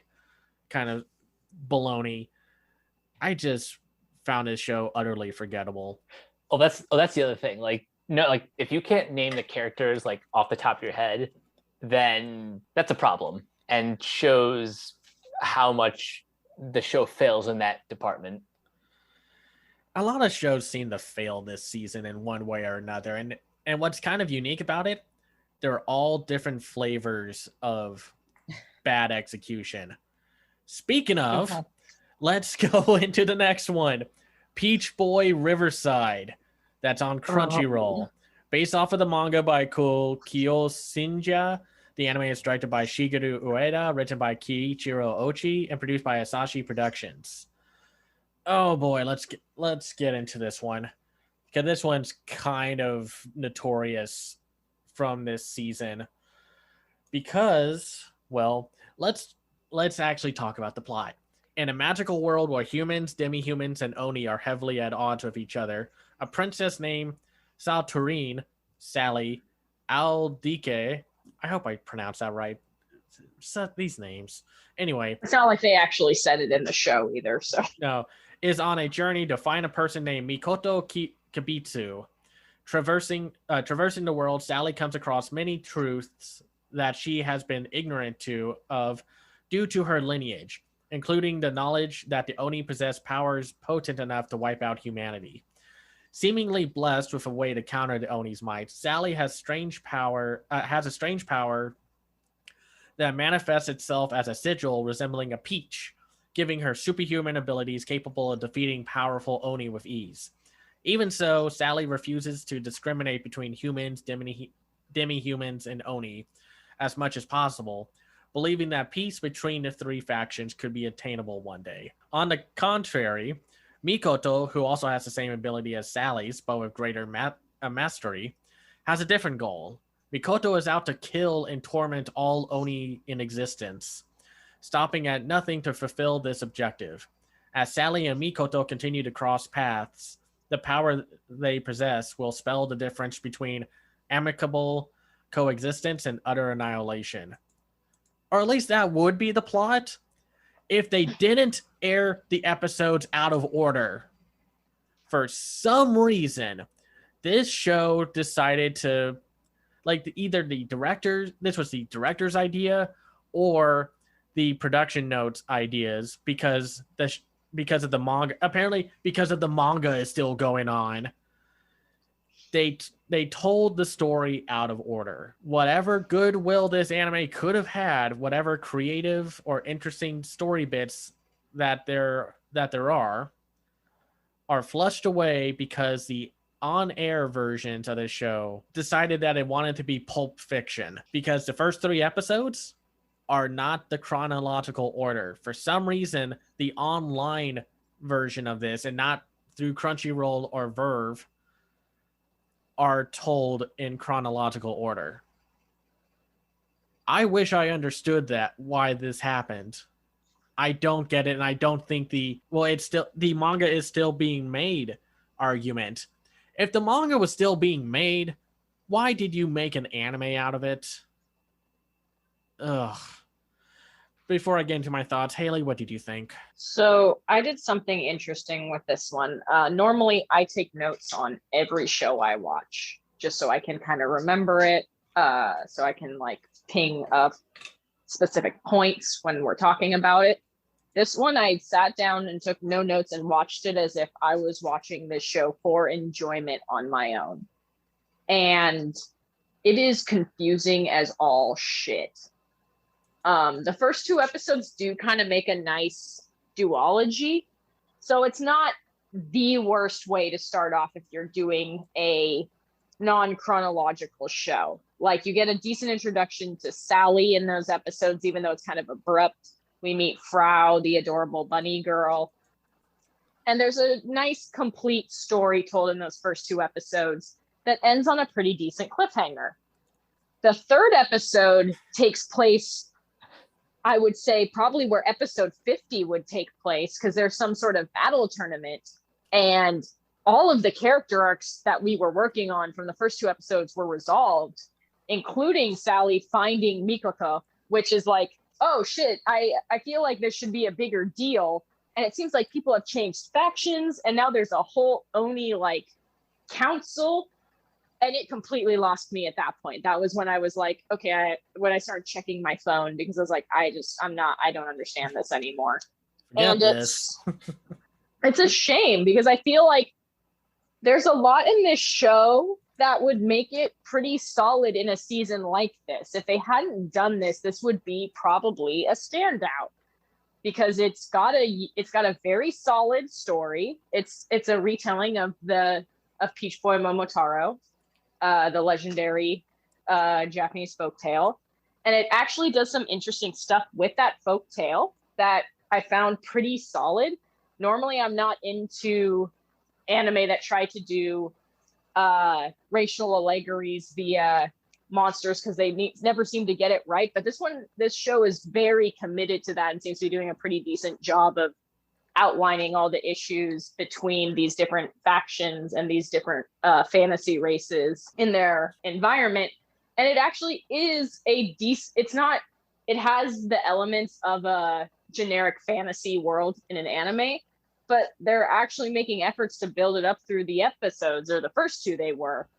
So I was like, it's really disappointing because I feel this is a really nice 2000s throwback otherwise. And with one glaring exception, I think this wins the award for the season for worst animated boobs. Because like when you look, if a female character has boobs above a B cup in this show, they're animated in an entirely different plane than the rest of that girl's bodies. Like there was an Oni on the floor at one point, and her like literally just laying flat on the floor, like kind of perpendicular to the camera, and her boobs were going on a diagonal y-axis. And I was like, has anyone here seen a person before? And it happens a couple of times where like the person is standing very straight or in a very normal pose, and the boobs are like going off to the corners of the screen. And I'm like, what the hell is going on? And it's not like they're jiggling or doing anything weird. They're just, it's like they stapled like spears onto this character model and didn't like arrange them properly. Beyond that, though, I could have been into this show if it was aired in order, and it's not. And where the show is now, I don't think the bridging episodes to get between where episode 2 air ends and 3 air begins have even been put together. So this is really disappointing, honestly. It's a weird like way to approach the story because why should like anytime I got invested with this show, it would then cut away to something that we haven't been introduced to yet. And I'm just get like shocked. You mean that anime boobs don't work like that? No, I'm kidding, but by the way, this was one of the most egregious examples of it ever, because it wasn't even like introduced boob first or overly sexualized boobs. It was literally, I don't think these people understand how boobs lay on the body. No. It weird thing did not work. No. Yeah. It's kind of like that one character from Full Dive from last season where it's just like, kudos to that shirt being able to hold all of that in, and her chest just not bouncing around insanely. But anyway, why does the bunny girl have like a schoolgirl uniform in a fantasy world? Yeah. I noticed that. I'm like, wait, this doesn't make sense in this setting. Because otherwise it's like a pseudo Japanese / European inspired world. Yeah. But then here comes bunny girl with a schoolgirl uniform, and it's like, okay, all right, whatever. I hate it when fantasy shows do this. Teresa, what did you think? Not my favorite. Definitely confused. I went into episode 4 to make sense of it, and that did help. And they should have started with that one, in my opinion, now after watching it. But it was a little just too abrupt. The duology of the first 2 episodes, they did work for me, but I like to know people's motivations. Silly me. So I want character development. How dare I want to know who is Sally and where the hell did she come from? Yeah, you don't. The first episode that's shown in TV premiere order doesn't tell us who she is. Yeah. You don't hear Sally's name until episode 3. Yeah, because I was paying attention to that. Well, she introduced herself to Frau, but that was about it. I missed that. Sorry. Yeah, and I want Motoko, I think is what it is, and her to meet very soon. So I'm vaguely curious to continue to see how that plays out, because I want to see their like double peach power like activate. But I'm not gonna rush to get into that one, but I think they I don't know why they would do this to themselves as a show. I'm not a person who reads manga, so I don't care. I just want things to make sense. So No, I was just saying, let the consumer pick. Let us have both. They both exist. You chose to do that. Don't let them influence it. It would be like the Harry Potter books decided to go out of order because she wasn't done yet. Like, that doesn't make sense. So, Yeah. Well, it's like if you go by the air order, on the second episode, the whole kingdom that they're in just gets wiped off the face of the earth, just in one blast. And the main characters were super lucky that they didn't get caught in that blast. And then next episode, you're like, oh man, what happened? I can't wait. Tournament arc. And it's like, what? It truly felt like your friend recommended Naruto to you and you somehow ended up on episode 75. yes. Yeah. Exactly like that. Mike, what do you think? Okay, so I cheated and I watched this in the correct order. So I started with 4 and then I did 1 and 2. So to me personally, having seen it in the way the creative team intended, yeah, it's like it was coherent. It made sense. Yeah, the world building is a little generic, but at least unlike some of the other fantasy shows that we've seen recently, this one doesn't get like bogged down in, you know, over sexualizing the characters minus the boobs. I don't even know if that's over sexualizing. I just think they totally fucked up on animating boobs. It's so weird. Right. But my point is, other than that, this doesn't pull a Goblin Slayer. It's not redo Healer. It's, you know, it's generic, sure, but I guess Haley, you kind of hit it on, like, you hit the nail on the head when you said, like, this is a perfect mid-2000s throwback. I dig the vibe of those kind of shows, and I was really interested in seeing who is supposedly the big bad of the season, where he has that creepy smile where he's like, all of this world will be owned by the Oni and such. Like the facial animation in the expressions go into like Higurashi territory with just the creepy smiles and such. Like I love stuff like that. But yeah, I don't know how I would have felt if this show did air in order. I think I probably would have liked it as like more, but I just wish they didn't just botch this. I don't know. I don't know who to blame for this. Is it the director? Was it just the production committee just saying like, hey, the manga's still getting made, show it out of order so we have time to get the manga to finish? I don't know. It's frustrating. You know what would have made this work? A, putting it on Netflix. And B, well, just airing it in the correct fucking order. I just don't get it. That's going to go down in it's going to go down in history, or at least for this year, of one of the worst broadcast decisions ever. Let's move on. Let's go on to one of the other original anime this season, Remain, from Studio Mappa. It's written by Masafumi Nishida and co-directed by Nishida and Kiyoshi Matsuda, the team behind Tiger and Bunny. It's about a young man who in middle school was like a super professional water polo player. Yes, it's a water polo anime. Get over it. Anyway, when Minato Kiyomizu wakes up in a hospital, he learned that he has been comatose for 203 days. As it turns out, a car accident has caused him to lose all memory of his middle school journey. Eventually, he discovers his former glory in water polo and desires to continue where he has left off. However, embarrassingly becoming aware of the massive disparity between his old and current self, Minato begins intensive rehabilitation in hopes of starting anew, a life without water polo. Yet Minato is promptly reminded of his past prowess and a promise on his very first day in Yamanami High School. Soon enough, despite being completely aware of his ineptitude, he joins the school's water polo club. While needing to relearn the sports basics, he, along with his clubmates, must recruit new members to attain the required 7-man roster. With that, Minato tries to rekindle his deeply buried talent of water polo and become one of Japan's renowned players once again. So, not ignoring all the garbage that's going on at Mappa, and just the anime industry in general. Haley, what did you think of Remain? So, yeah, again, just prefacing anything tied to Mappa with there is no need for them to have been doing 7 shows this season, or this past half of the year. And they really need to get their shit together. This is decent.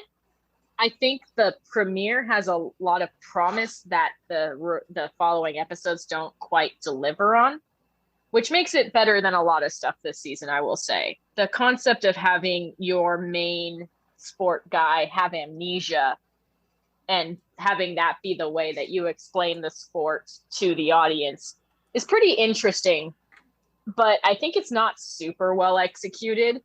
Like, I would say the full plots of episode 1 and 2 would be completely resolved if our lead would say something about the fact that he has amnesia.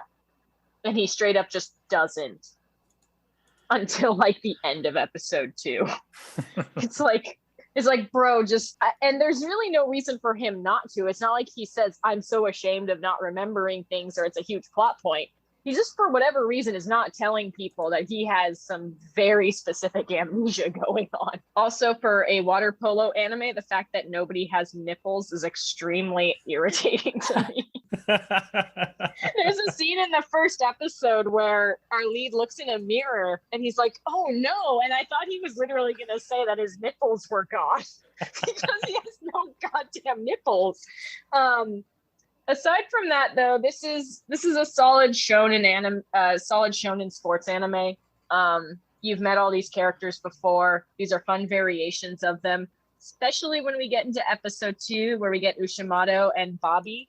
Bobby is awesome. Really, Bobby and Ushimato. Bobby is the half Nigerian boy who is terrible at sports and is chafing against the fact that everyone assumes he's great at sports because stereotypes. And I like that. I really like that. And Ushimato is his friend who's just really shy and kind of wants to do something. And I like those kinds of character archetypes where it reminds me of like Bakuten, where they're good people that just want to be a part of something. Unfortunately, this does tend kind of towards shonen sports stereotype. The 3rd episode is built up of multiple competitions, one between a hot-headed red hair guy and the team lead to get the keeper position for water polo team. And then we've got the entire water polo ragtag group versus this series' Sasuke on whether or not he's going to join the water polo team. There's fun bits spread all through this, though. There's sparks of great writing, like the multiple sequences of people from the water polo team trying to subtly convince the Sasuke archetype to join the water polo team by basically just screaming about the water polo team with an earshot of him was extremely funny. Extremely funny. And then when the Sasuke comes back to him, is like, you guys need to stop. This is pathetic. Especially you. And he points out one guy, he's like, your acting was terrible. And I was just like, this is the kind of stuff that I like. But I think there's really not enough thought or time devoted to the fact that there is a guy basically 1.5 years older than everyone with no memories of his junior high days competing with them. And that seems like there would be more time devoted to it. The narrative is kind of confused on what it wants to do with that. And I think that prevents it from, and some of the generic shonen plot points prevent it from being truly great. Because otherwise, this is a very decent watch. Teresa, what do you think? Yeah, I really love the opening scene. I was like, oh yes, I'm not a water polo fan, but I was like, I'm in. Yes. Let me see more. But then they don't play water polo for like almost 2 episodes. But I was like, why are his friends getting mad that he didn't, like, he's in a hospital, he could be dead. And they're just like, you don't remember the nationals? And I'm like, he's got other priorities, bro. Like, don't question him. I was very protective of his character at the beginning. And I was like, don't you yell at him. You're not good friends. But I definitely liked it. It was the pacing of the episode 2 and 3 Definitely, I felt like it slowed down too much. It definitely, now that I think about it, overlooked his memory loss, and just avoided it. They're like, no, we're just gonna go back to being a sports anime. Never mind all that other stuff.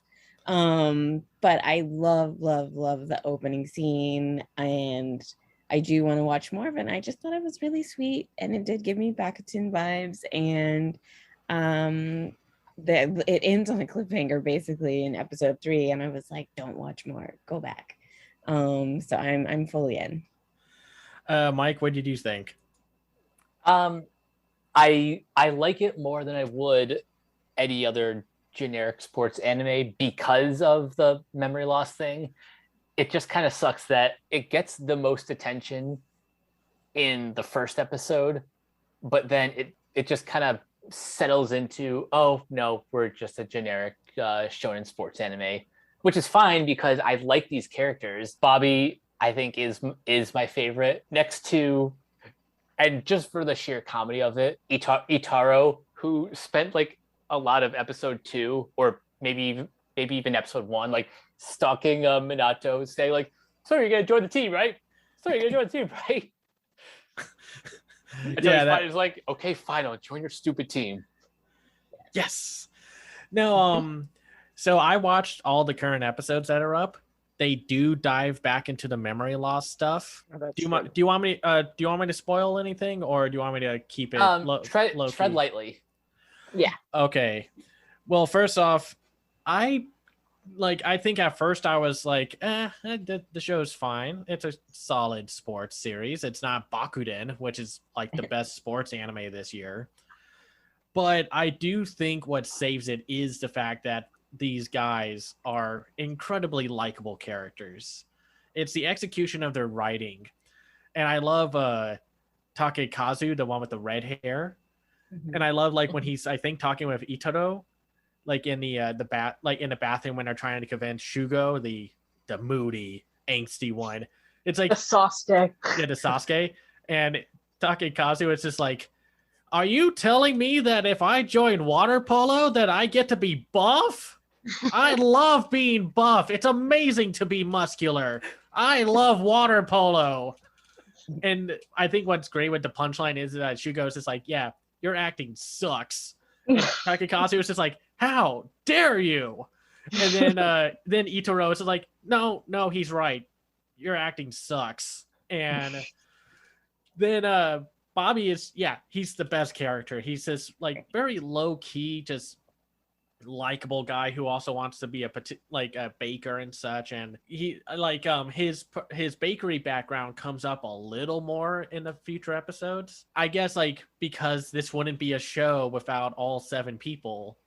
Shugo does join by the 4th episode, but it's only because that you find out about his tragic backstory, which isn't all that tragic actually. It's just it's more of a human condition kind of thing of, I wanted to beat someone, I couldn't, so that's why I stopped. And then he finds out that person goes to this school, and he's just like, wait a minute, never mind, I want to join. And it's actually kind of funny how he pops back into the plot. So definitely watch that. And they don't pull any stunts of like, oh, Minato was just this superhuman level water polo player. He just worked really hard. So I love that. I love they don't do like a chosen one kind of thing with the character. They do a few traditional generic sports drama things, and I think that is the biggest problem, where the memory thing is bumping up against it having to be a sports anime, and the sports anime stuff is slowly taking over. But I do like the writing. I think that's really what saves it for me, is that. And it's a gorgeous looking show. And In Hyphen does the theme song for the opening, Forget Me Not, and that is just a banger of an opening song this season. I'm going to correct very briefly. They're actually called In Hyphen. They are the younger brother group of BTS and TXT from that same agency. So pretty impressive Japanese vocal work there from a non-Japanese group. Well, then I guess I'll be giving up my co-hosting gigs now. See ya. See y'all later. No, no, I'm How kidding. dare you not know the intricacies of K-pop boy bands? No, I'm kidding, of course. That's And what I I'm do, here for. and I do like the one main female character that they have, Chinu. Oh yeah. I love Chinu. She's great, and she's just like, well, if you can't promise that, you owe me a boatload of money. And Minato's just like, okay, fine, I'll do this so I don't have to pay you. You disappoint me, goodbye is one of her lines, and it's delightful that that's a thing that she says. I mean, that's just kind of a bummer that like there's all this charm in this show, and that's because it's the same team behind Tiger and Bunny, which is a very popular anime.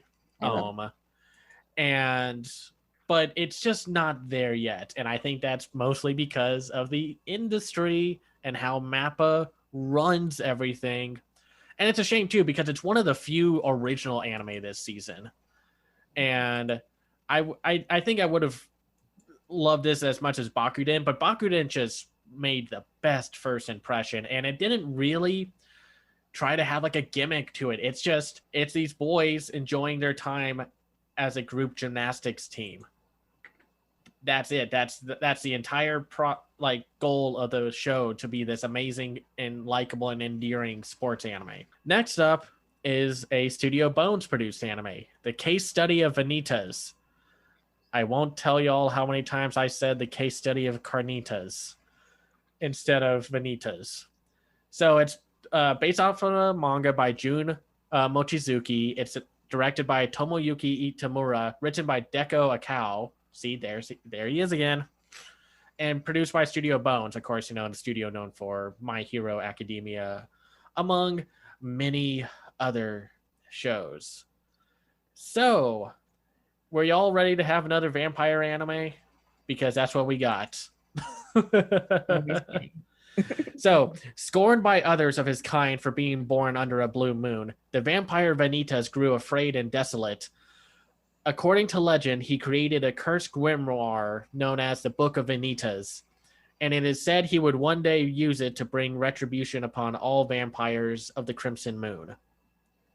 In 19th century Paris, no archiviste, sorry, these names, is searching for the fabled Book of Vanitas. While traveling aboard an airship, he is saved from a vampire attack by an eccentric doctor who calls himself Vanitas and carries the very tome he seeks. Ironically, the self-proclaimed vampire specialist is a mere human who inherited both his name and the book from his master, the same Vanitas of legend.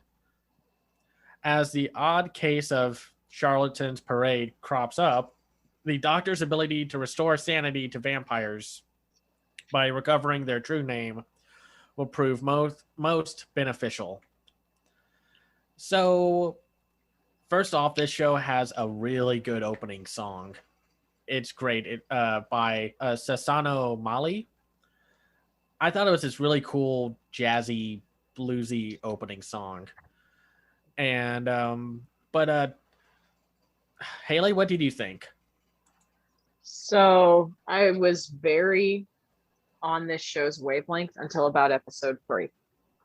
And I think we'll all end up talking about episode 3 because it has a scene that is just so jarring that it kind of like sours the goodwill I had for it. It's funny you say that about the opening theme, that you're really into it, because it was one of the few notes I thought was kind of derivative. It's Kenshi Yonezu has been doing that kind of music for past couple of years in Japan to wild acclaim, like best-selling artist in the world if BTS doesn't exist acclaim. And so it's interesting to hear these kinds of sounds start to push into the Japanese anime themes. So it felt a little derivative to me because I've had his Stray Sheep on repeat since it came out. But I really liked this show at first. It's got some really great visuals. They don't overuse the CG. A lot of the airships seem like matte paint type of backgrounds with just animated parts, which is very nice and nostalgic. The first episode is wonderful. And I watched the dub of the first episode, which I think is a lot more evocative and a lot less playing it safe than the Japanese vocals. The actors in the dub are kind of off the beaten path choices for these archetypes, and they did a really great job. And I was very into the fact that the show is reading as exceptionally gay and exceptionally over the top, very fun. It had some real Shaman King energy, but then episode 3 comes around, and our lead Vanitas basically assaults her and then is like, "I love you forever, marry me." And it's just, it sours like all of the vibes that the show had going for me at that point. Like it came off, it truly like crushed me, because this was my favorite show of the season going into episode 3, and that happened, and I was just like, oh no. oh, this show is absolutely not going to go in the same direction now, is it? And it tries to recover and act like it wasn't trying to be aggressively heterosexual and annoying at that point. I'm saying these things like that I really enjoyed, like the gay vibe and such.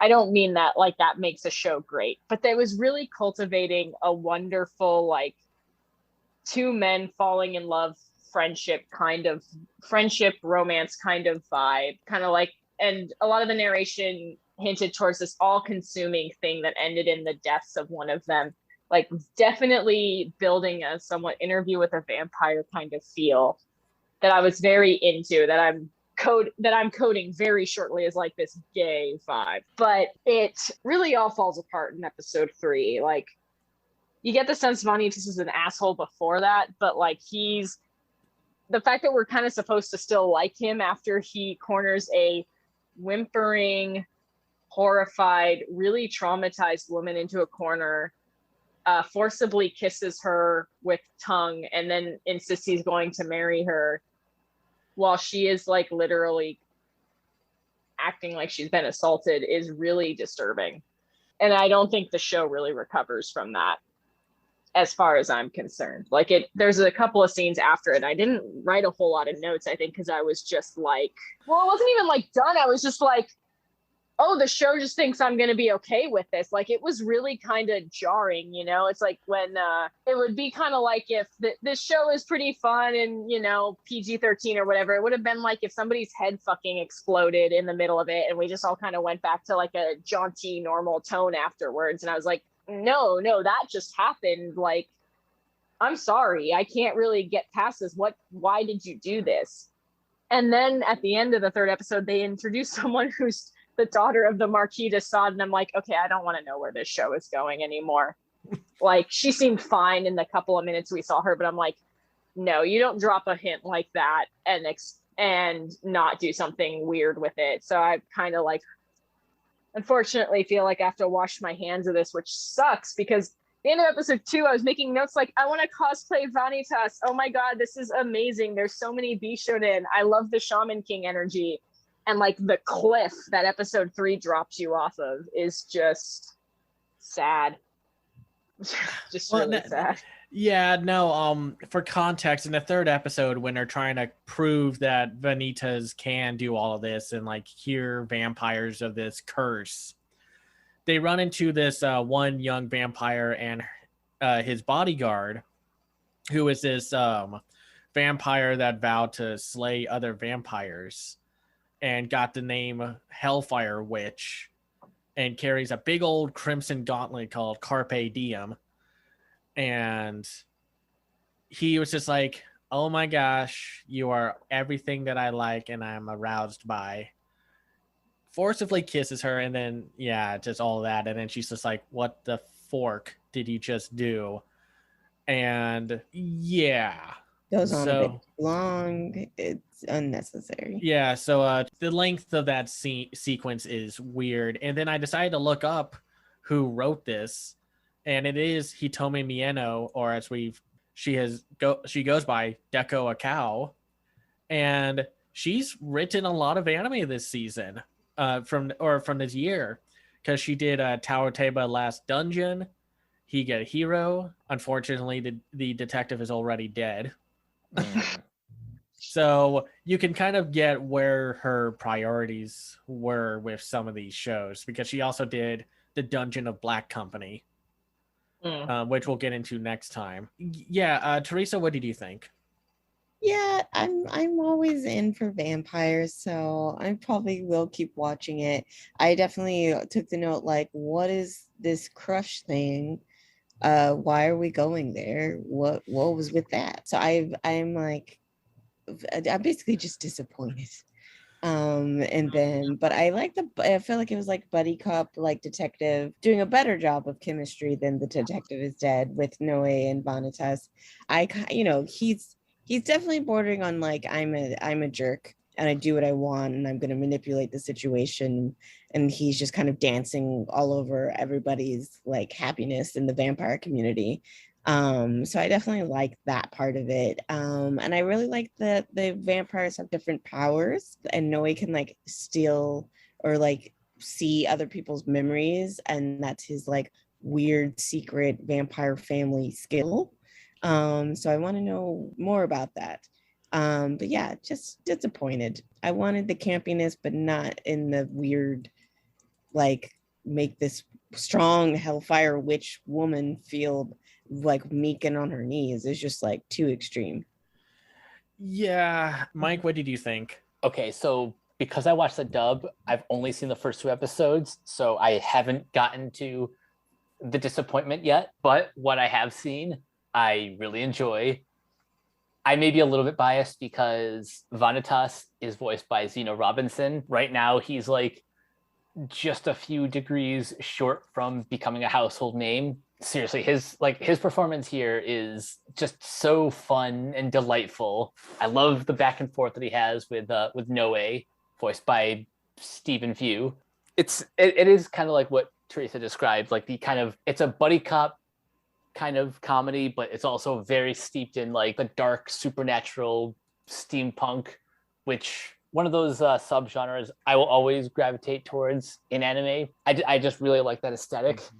I'm kind of crushed to hear that episode 3 is what it is, but hopefully it can recover after that. I do plan to watch this one weekly. I think this is like one of the only dubs that's been confirmed from this season. Now. Yeah, for right now at least. Because sometimes they'll do dubs like after the current season's over and such. Right. And for people who may not know, Zeno Robinson, a lot of more US animation fans would know him as the Golden Guard, aka Hunter from Owl House. And he's also Remy on Big City Green. Yeah, and he's Hawks in My Hero Academia, which I think was like his first big thing, if I'm remembering correctly. Yeah, and he's also in let me see. His first role was the Super Alloy Blackluster in One Punch Man, and he's also in Agretzko. He's a game store clerk, and he's Bakken. Oh god, I totally forgot about that. If you've seen Akudama Drive, he's Brawler, who is just like, I'm gonna punch everything because punching. Yeah, because I'm gonna punch things because punching solves everything. He's also in High Rise Invasion as Rika Hanjo. Yeah. So he's a great voice actor. Personally, for this show, I was enjoying it until that 3rd episode, but I did continue watching. And I think the biggest problem with this show is that it has this really cool world building of like this guy who wants to help the vampires, and like how vampires are kind of segregated to a degree. Like there's a lot of cool lore stuff with this show, and then the action's pretty good, and the creepy parade thing that they keep referencing is super unsettling. Like some of the horror elements do pop up later. The main villain looks so just unnerving to me. It's one of those things where it's like, oh, this hits all my nightmare quota for the rest of the year. He does encounter that one woman that he assaults, Jean, and I will spoil it.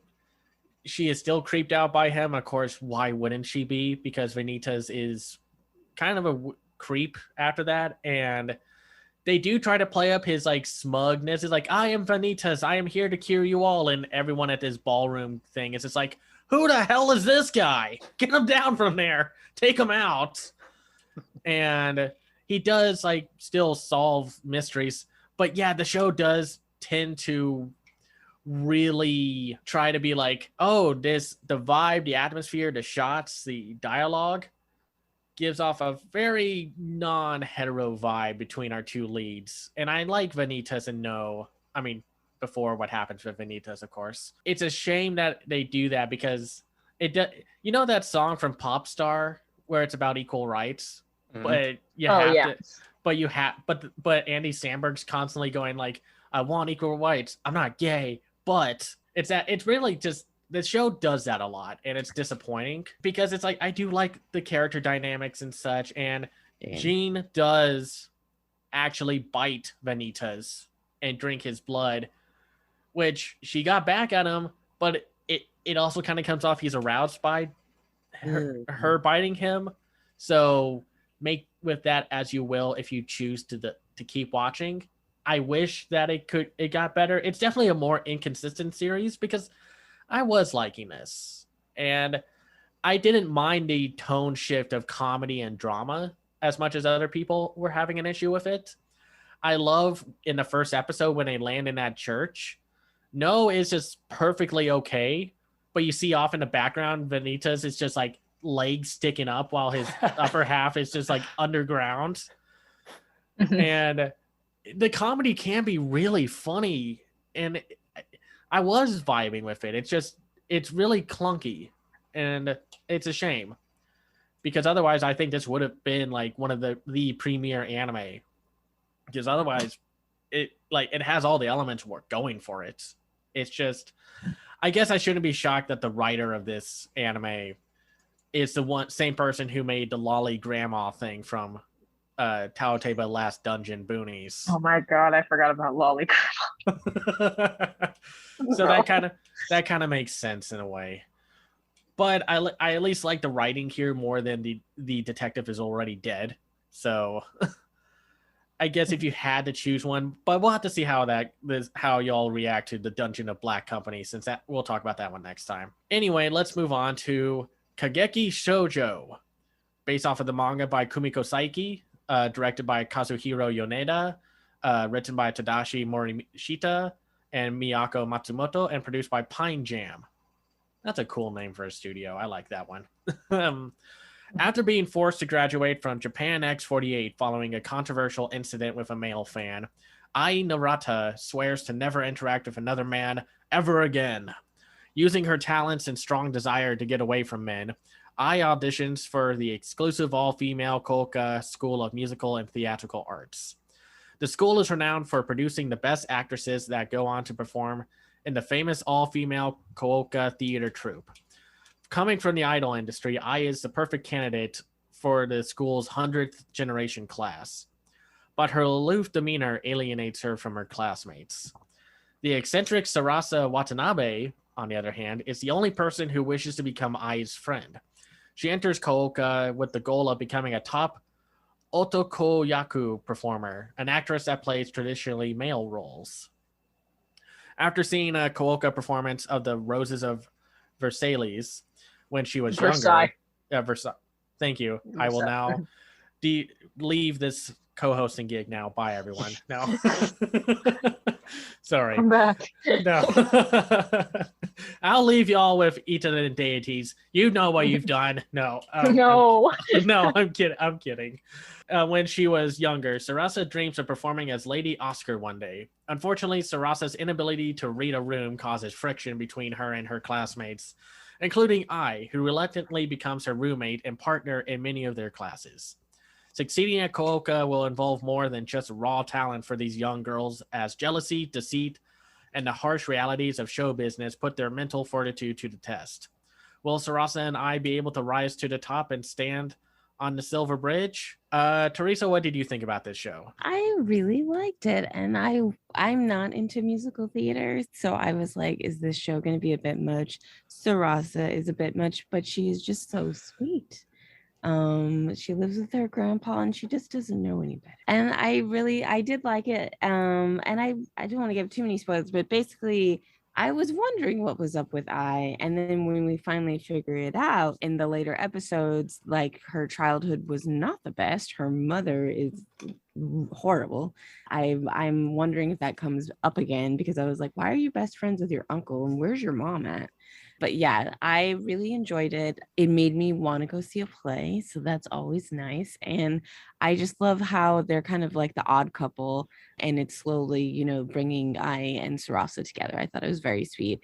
I don't like the school itself yet, but I can understand where those themes are coming from with the eating disorder and the classes being mean to each other, because it's just a very competitive environment. So I'm curious how they're going to continue to handle that as episodes go on. Haley, what did you think?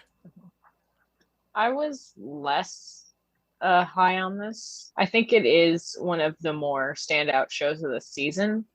I just think it wasn't particularly for me. I think I would have liked this more if some of the character development for I had been kind of spread across the first 3 episodes instead of giving it to us all in one very long, somewhat traumatizing dump of information. Like Teresa said, her mom is shit. Like her mom is terrible. And that whole sequence was really rough, but it was the whole episode. And I think just some adjustment of pacing would really help this show. I feel like it wouldn't be less powerful to have split some of that stuff up between the first 3 episodes. As it stands, I almost don't want to watch further episodes because I'm afraid that we're going to get the whole eating disorder episode or the whole abusive workplace / school environment episode. And that would make this show too heavy for me to continue, I think, because that 3rd episode is extremely well done. It's extremely powerful, but it's also extremely overwhelming. So it would be, if that's the tack they decide to take with future storytelling, it would be a good watch, but a hard watch, I think. My only real problem with this show, besides like every show this season, the CG looks whack if they use CG. Like there isn't a show that had good CG.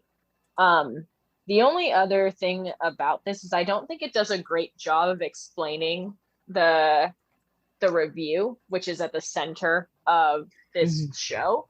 Mm-hmm. I don't think it does a great job of explaining, like, why is the Takarazawa review so renowned in Japan? Why are these women upending their entire lives and futures in order to be a part of this? Why are they giving up any chance of gainful employment if they fail?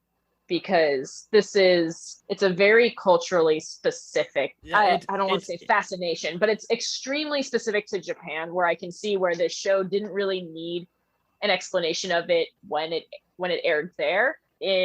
For export, I think it would have helped to have a couple of scenes to be like, this is what the Takarazawa review is. This is why it's such a big deal. This is why.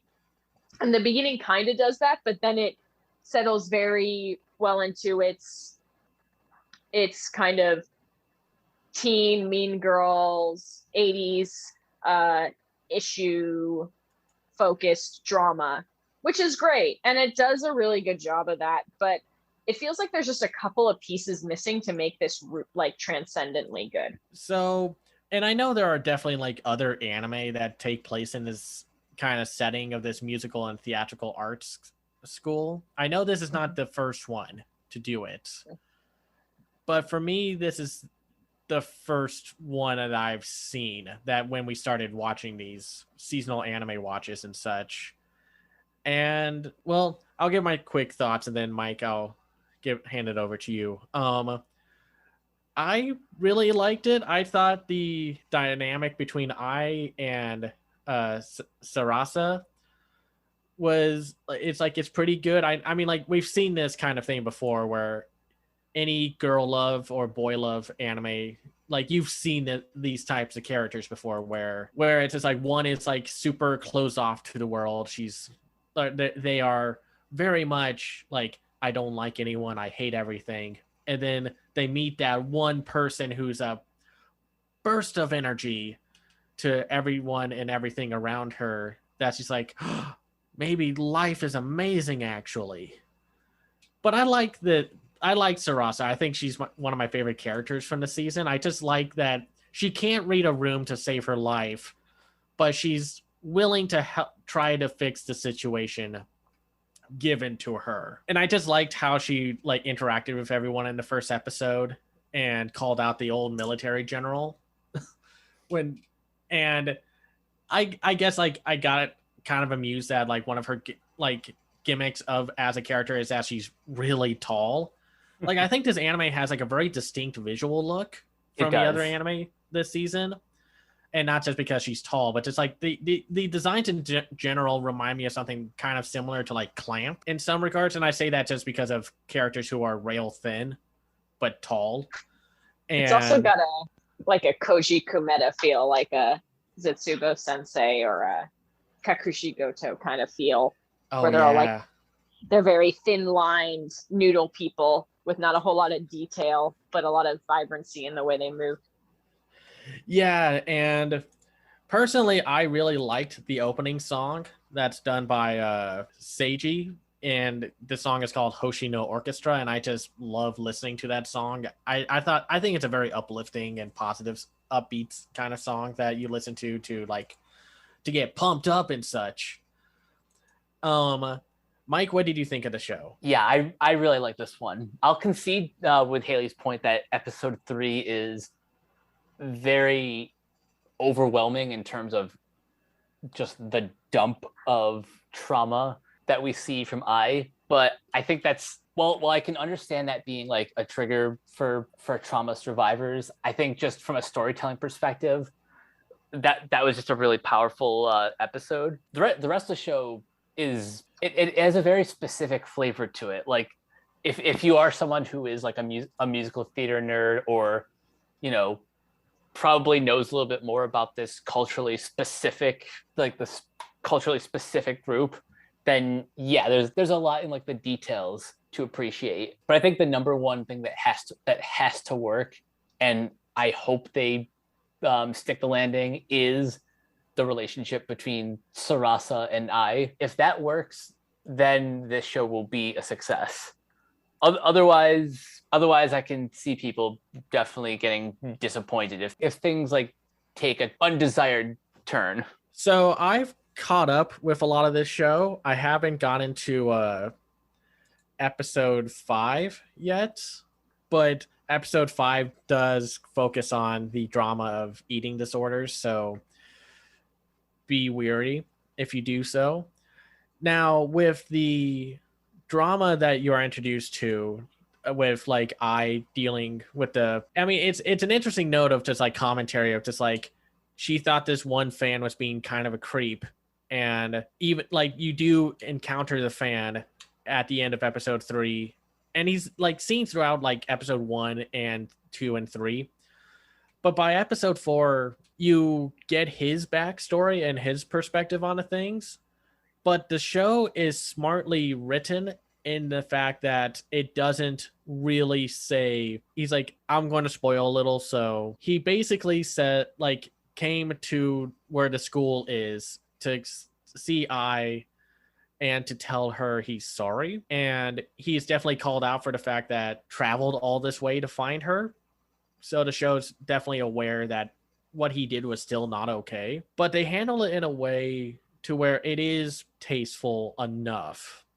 They don't let him off the hook, but I doesn't really fully forgive him. But it was definitely an interesting aspect of just like the whole idol culture of just like, you have to be everyone's favorite.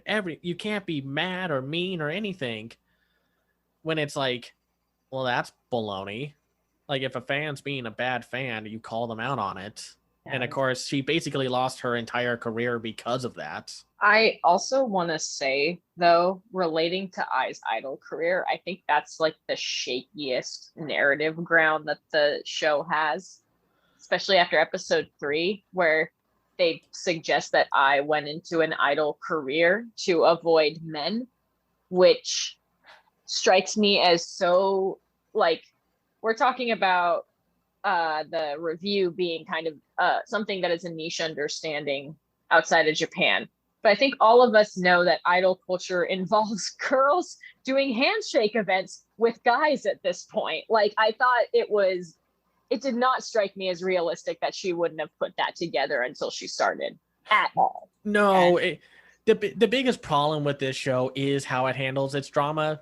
It does it well enough, but it's still like a 6/7 out of 10 when it could have been better. It's like, but outside of the dump truck of drama in the 3rd episode, which is really hard to watch, I think in the chat out it's just like in real time reacting like, oh no, screw the show, screw these people. The mom's one of the worst parents in anime. I did not like the mom at all.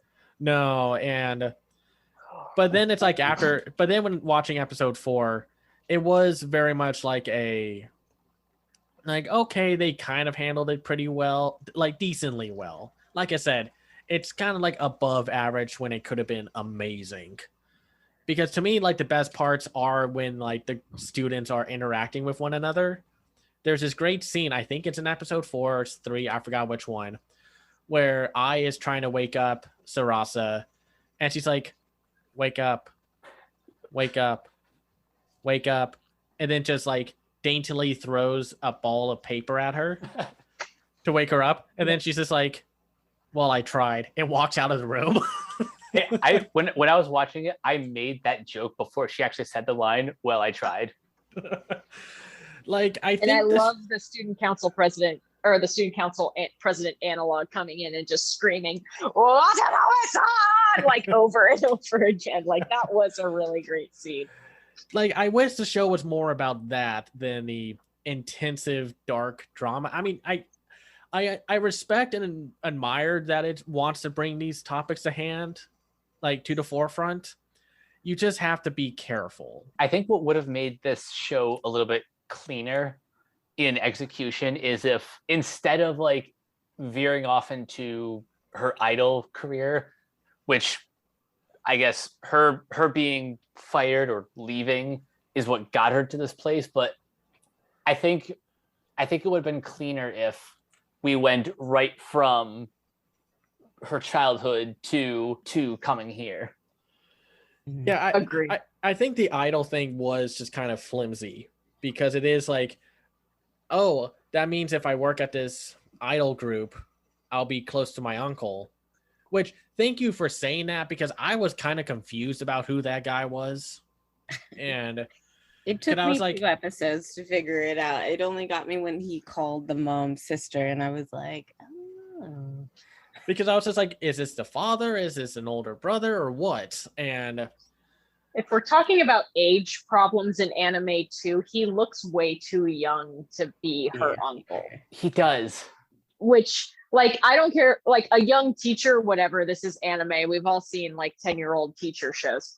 Yeah. But he definitely does not he looks like he's in the same age bracket as I, and I truly thought that he was her boyfriend for about half of the show that I watched. If not a boyfriend, then like either an older brother or just like her best friend, but definitely not her uncle. Anime is like the best healthcare situation you can have, because you have no wrinkles, no facial lines to worry about. Your skin will be as smooth as, well, whatever metaphor you want to use. Also, there's no therapy. I was like, how did you get into the idol group? And they weren't like, that one's got something going on, get her to like whatever, fix her therapy, like, please. Because I'm like, she stabbed a teddy bear. Like, that's very extreme. I don't know. I'm still mad at the mom too. Yeah, no. Like, none of this is to say that the mom isn't terrible. Like, they nailed that whole sequence of events very well. I think it's everything surrounding that's a little muddled. For sure. Yeah, no, like I said, it's wonky with its drama. I still enjoy it, but I understand if people want to bail out by the 3rd episode, especially if that stuff is very draining and hurtful and stuff to watch, and just not a like. I understand, and I think a lot of anime fans would be better if they understood that, like, hey, some people don't want to deal with that because they find that triggering, or they personally experience that, and just it's chaos. Be kind, understand, be respectful. Don't try to force it. Like, no, just sit through it, get good, or whatever, or such, or try to use the excuse that the first episode of Goblin Slayer had, where it's like, it's a normie filter. Piss off. Anyway, let's talk about it's not a controversial anime, but it's definitely the one people are actually bothering to talk about. Sonny Boy, the new original anime by One Punch Man Season 1 director and Space Dandy director Shingo Natsume, and it's produced by Studio Madhouse. Shingo Natsume is also writing. I don't know if I just said that. Sorry. Good luck with this plot summary. I know. Right? I'm just using the synopsis here. 36 students find themselves and their school building suddenly adrift in a void-like dimension when supernatural powers awaken in some of them. A sense of detachment begins to divide the group. Despite the student council's attempts to impose order, they clash with the students possessing special abilities who rebel against their strict control. This conflict leads them to discover that this world has its own set of rules, and following them is necessary for survival. After one of the students decides to take a leap of faith, the school switches dimensions once again while they deal with the unique challenges and circumstances that each world presents. The students must unravel the mysterious phenomenon and find a way back home. Why do I get the feeling that this anime is going to be the new... Well, to be fair, you have to have a high IQ to understand Rick and Morty kind of thing. Let's dive into it. Haley, what did you think? So episode 1 of this was very my shit. I was very like, oh wow, they went super Lord of the Flies quickly on this. And while the rest of the show is pretty great too, I don't think that the rest of the episodes kind of hit the high of that first episode, which is a really interesting self-contained story about what happens when you let people, or when people get stuck in a new environment and have to kind of create their own hierarchies and ways of living. I think overall, I agree with you. I think that this show is good, but I am not looking forward to the insufferable conversations about it that we're going to have to deal with for the next couple of weeks. It has a lot of interesting things to say, and I don't think it views itself as deep as its audiences, which is nice. All of the designs have a really nice Tezuka kind of feel to them, like very classic anime look, which is really interesting considering this is an extremely modern show that's talking about like the ills of capitalism and privilege and like, again, like how we build hierarchies and how power is distributed in new structures. It's an extremely interesting show. The thing is, talking about it is kind of hard because every episode is like its own self-contained puzzle box. And I don't really want to spoil anything for anybody that goes into it blind, but I was definitely very into this, and I'm looking forward to seeing where this goes. There's a lot of attention to detail in it, which is something I always like in an anime. Like our Mizuho, if I'm remembering correctly, Mizuho is the one whose power is basically getting boxes from a cat-themed Amazon that give her like Amazon items.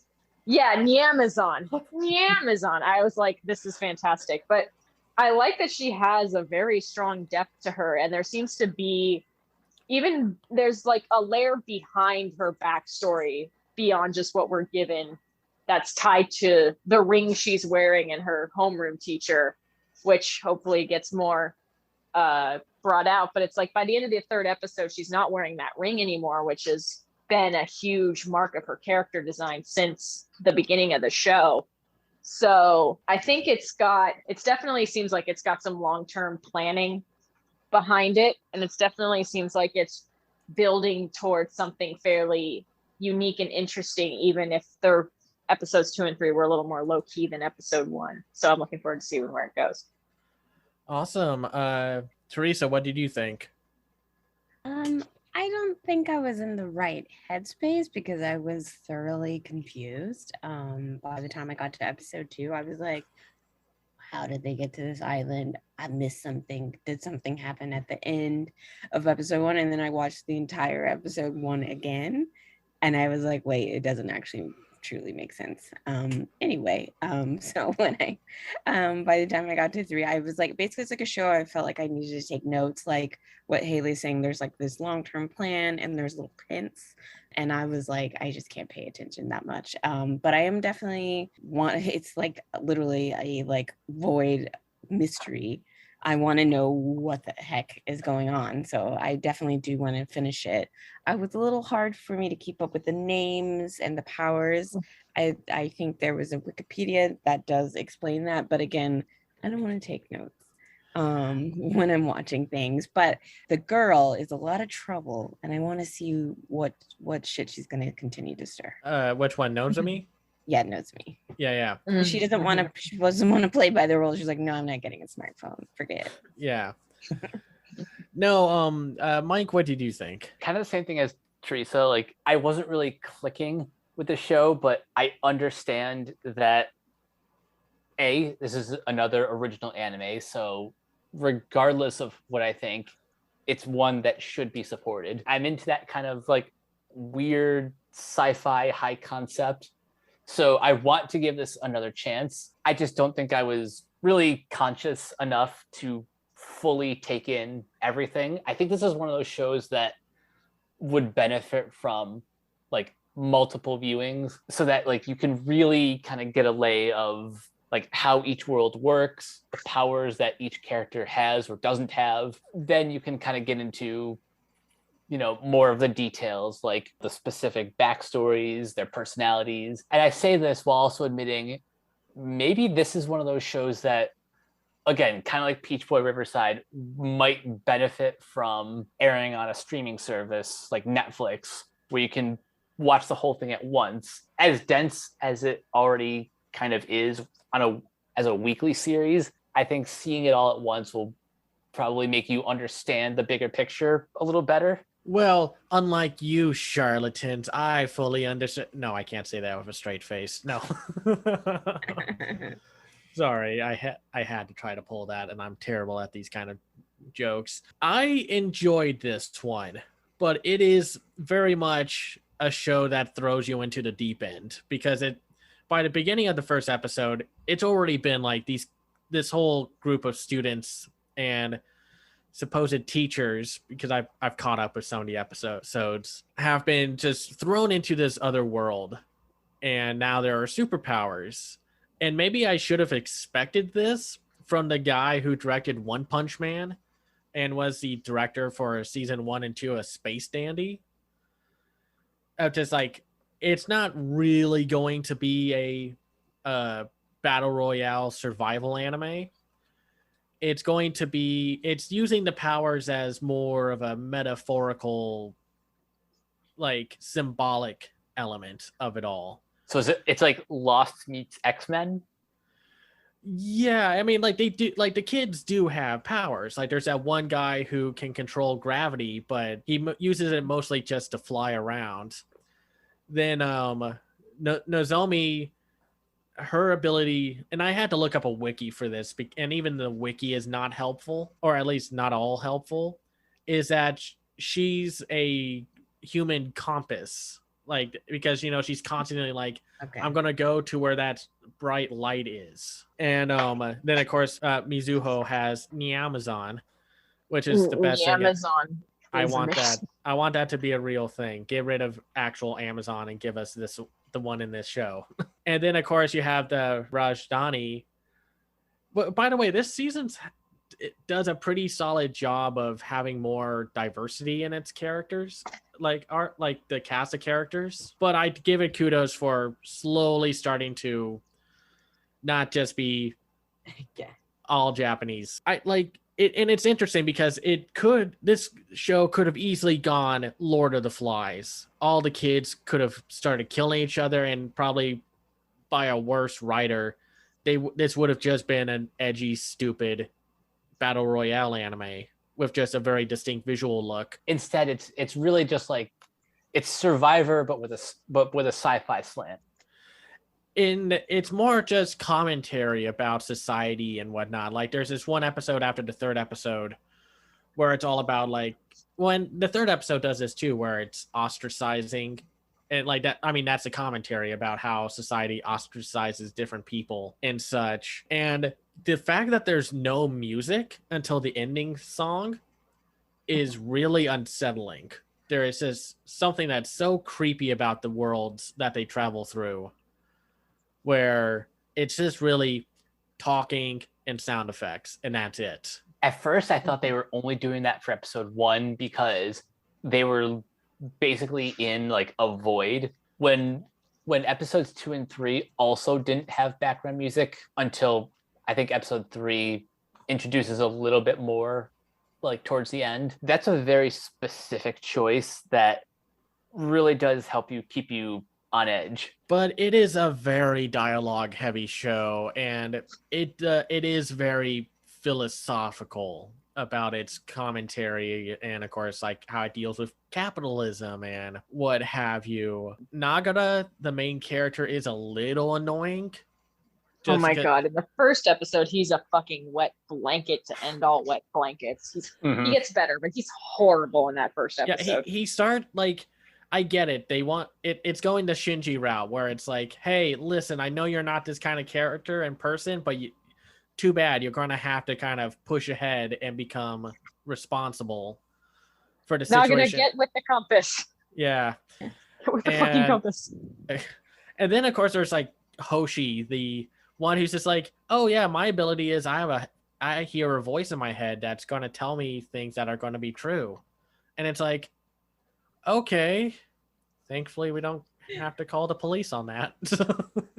If he doesn't turn into the Koma Ada of this show, they've totally fucked it up. Like, he's my favorite character so far because he has the most potential to go the craziest with all of this. And I think they're definitely hinting at him at least not being 100% truthful about what he's dealing with in this new world. And I love characters like that, but I absolutely can see where that would just be like, oh, great, another battle royale character holdover that I didn't want to deal with. You know, it's like, I'm kind of worried he's going to be that one character who's going to be like, you know what would solve everything? Eugenics. And it's like, oh, great, this kind of character. Oh, yeah, that's fair. I didn't think of that. I was thinking of it entirely from how weird is he going to get, because he has gotten progressively more and more unnerving as time goes on. And I'm just like, I love the tension. But I love those characters, and most people do not. So no, I understand. No, that's something I was also thinking about. It's just like, how much is this person going to stir the pot of drama to bend things his way? But they do actually like flesh out characters like Cap, the big baseball guy. He's actually he becomes a very endearing character by episode 4. But man, I wish this show had a dub. Due to how much dialogue there is, it's a lot to take in. How is the show doing, like, ratings wise? Is it popular? I think so. I'm not entirely sure. So, I feel like it is, because it's like one of the few shows that are getting like episode by episode recaps. But I can also see it being the kind of show. This is a season with a lot of like box checking, like here's your isekai, here's your idol thing, here's your whatever. By virtue of it being kind of unique, I can totally see it being something that people are watching just because it's different. Yeah, but man, some of this stuff is like, okay, I think I kind of get it, but I kind of don't get what they're talking about. The dialogue is very distinct with that because it's talking about something very specific, and you kind of have to pay attention to it. And that's kind of hard when you have to keep reading subtitles. And it's a shame. I kind of dig it, even though the marketing made this look like a battle royale survival anime. Because like that first episode sequence of Compass Girl running, Nozomi running, is very popular in the marketing. Mm-hmm. And it's like, oh, so they're gonna use these powers to survive or whatever's going on.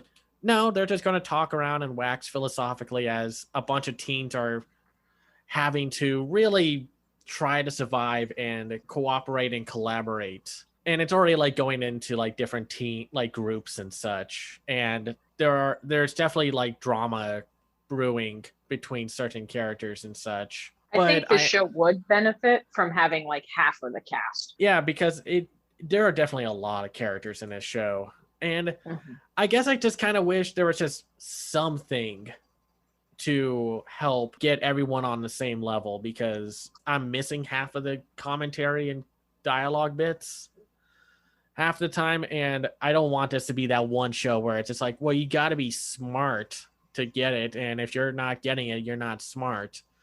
Groups of people, which are the worst kinds of fans. It's like, because the show doesn't do a great job of just like telling you exactly what's going on. And I'm not saying I need my hand held the whole time, but it does kind of leave you high and dry, like from the start.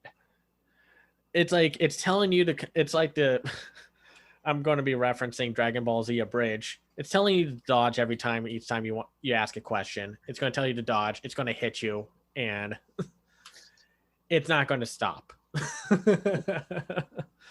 To say, it's funny because I don't really get that vibe, and I feel like I've been feeling this. I've been feeling the vagueness. I've been interested in the central mystery of it all, but I was also the person who liked the finale of Lost because it told me what happened to my favorite characters, and I didn't care about the island.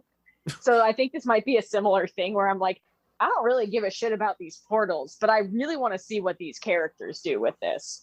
So I don't know. I don't know. I really enjoyed this clearly, but I'm like, I don't know. No, it's fine. I mean, that's why we have like multiple people on for this podcast to hear different opinions and such. I mean, that's the fun of talking about this season. There's anime that it's not really like, that's not gelling with, like, I think there are really only like a few anime in this batch where we were all like, yeah, this was great. Sunny Boy is just like that one anime that's like more fun to talk about and just kind of put the pieces of the puzzle together as we talk about it and be like, yeah, you know what, maybe I do like this show more than I feel like I will get on the same page as everyone else, like once I catch up with like the later episodes. I'll finally like get it once I'm caught up. I definitely want to see what happens, because from the after watching episode 4, they introduce, I think, the first teacher among the school. So granted, I'm kind of weary about what's exactly going to happen with her, because it's like, it's hard to explain unless you watch it. So watch it, and then you'll probably be like, oh, this is what he was kind of worried about. Nothing like nothing from what I can tell too like disturbing or something like, oh great, we're going to deal with this trope, or that's like garbage and it's never handled well. Like I said, you'll see what I mean.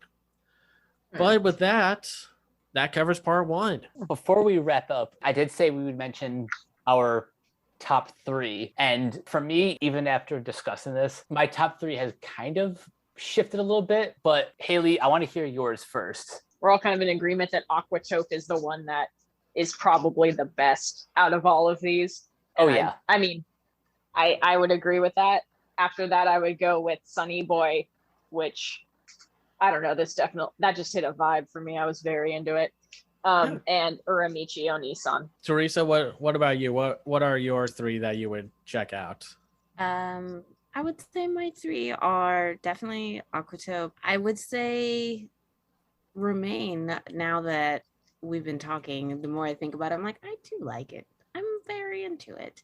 It has a black person. Maybe that's why I'm like, oh, finally. And then the Kageki Shoujo. Even though I'm not into theater, the 3rd episode was just so moving that I watched episode 4. So I'm fully committed. Awesome.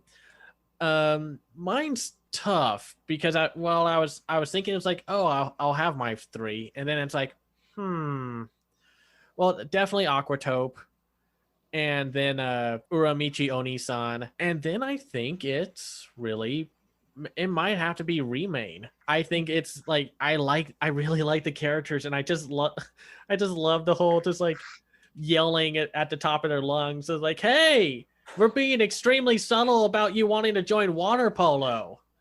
And that was truly one of the funniest things to come out of this season, bar none. Yep. Trust me, once you get to episode 4, the jokes keep on being like that. It's a really consistently funny show.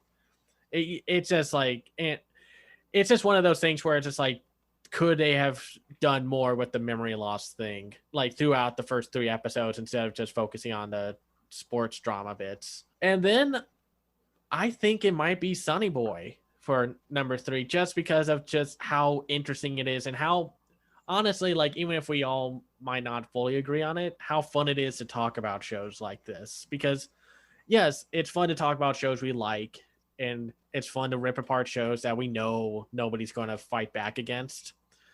But I like talking about shows like Sunny Boy, where it's just like you get a wide range of emotions and just comments and thoughts about it. Honorable mention would go to like Kageki Shoujo. I wish it handled its drama a bit better, or it just at least didn't just dump it onto you so much. Because I do like the characters and I like the comedy. And again, I love the opening song. I want to download it. I don't know why I can't download it yet. Or at least from what I remember, I can't download it. Mike, what about you?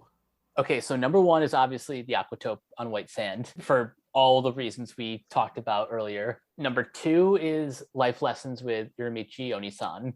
And number 3 is the one that shifted. Before we recorded, number 3 was the case study of Vanitas. But knowing what happens in episode 3 without seeing it has kind of shifted its placement. So that kind of drops down to number 4. Number 3, honestly, I think is Kageki Shoujo. It's not perfect. We talked about ways that it could have been tightened, but I still was like deeply moved by episode 3, despite it being a huge dump of trauma. On the whole, I think I just really like these characters, and I kind of want to see where things go with this. Number 4 would be Vanitas, and number 5 would be Remain. And yeah, I think these are the ones that I'm going to try to continue beyond this recording. Awesome. And well, if you didn't hear us talk about the new shows of this season here, we're going to be talking about them next time. I forgot to mention this at the bit beforehand. We're not going to talk about a few shows. Like, we're not going to talk about Scarlet Nexus, the animation, because it's just really, it's retelling the game that's already out. And personally, I kind of wanted to play the game also. So I was like, that's also why. But just in general, it's like, why make the anime when the game is there? I guess to me, like, when I was watching it, I was just like, well, here's the part I'd be playing the video game. And I think something gets lost when the cool looking video game that looks like a CGI anime is turned into an anime. Because then it's like, well, congrats, you turn into every other generic sci-fi anime. You know what that kind of reminds me of? I don't know if you guys remember the Ratchet and Clank animated movie that came out in 2016. Oh gosh, that movie. But it's like, that's pretty much just like the cutscenes of the new video game at the time. Yeah, it was a PlayStation 4 remake of the first game that just sadly happened to tie in with the movie, and the movie had a ton of the cutscenes, and that's why the animation was not up to par with that. But and then we're also not going to talk about Getter Robo Arc, because I realized too late that it's a sequel to a previous Getter Robo series, even though, you know, I'm always down for Getter Robo and giant robot shows. It's a little wonky in the animation and art department because it goes really wild with the Go Nagai-ish designs.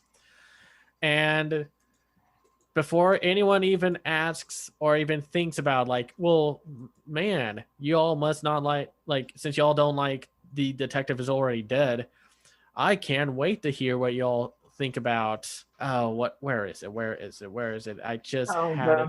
Mother of the Goddess Dormitory. We're not covering that.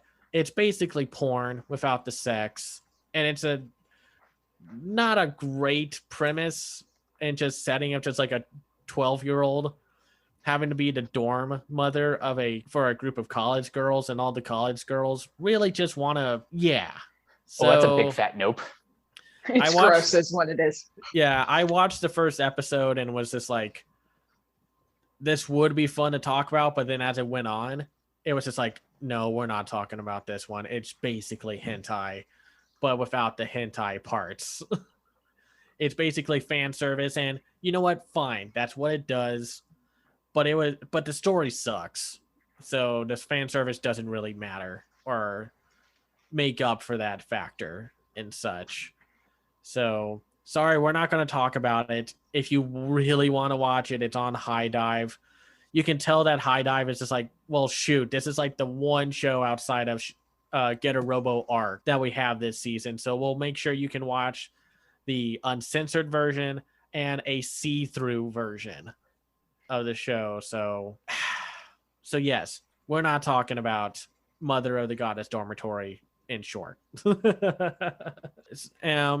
yeah, that'll be it. Next week we'll be diving into the action adventure shows and the comedy romance. The next episode's going to be fun. I can't wait for y'all to see some of these other shows. So yeah, I'm looking forward to that. But for now, Teresa, where can everyone find you online? You can find me at Teresa Electro on most social platforms. And Haley, where can everyone not find you? Do not find me. You cannot find me. Time is an illusion. I live in the sunny boy void.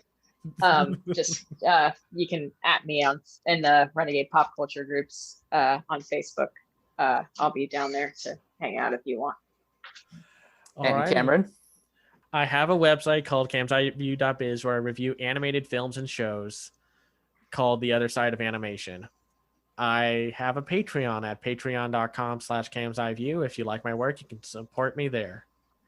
And you guys can find me on Twitter at Captain K42. You can check out my quick thoughts on letterboxd.com/CoachK42. And you can find me in all the various Facebook groups just at my name. You can check out Renegade Pop Culture on Facebook and Twitter at Ren Pop Culture. You can also look for us on Podchaser. Listen to all of our podcasts on Anchor, Spotify, Apple Podcasts, wherever you listen. And last but not least, everything can be found at renegadepopculture.com. Need an escape? So do we. That'll do it for this installment of Renegade Animation. We will catch you guys later. Peace out. Bye. Bye.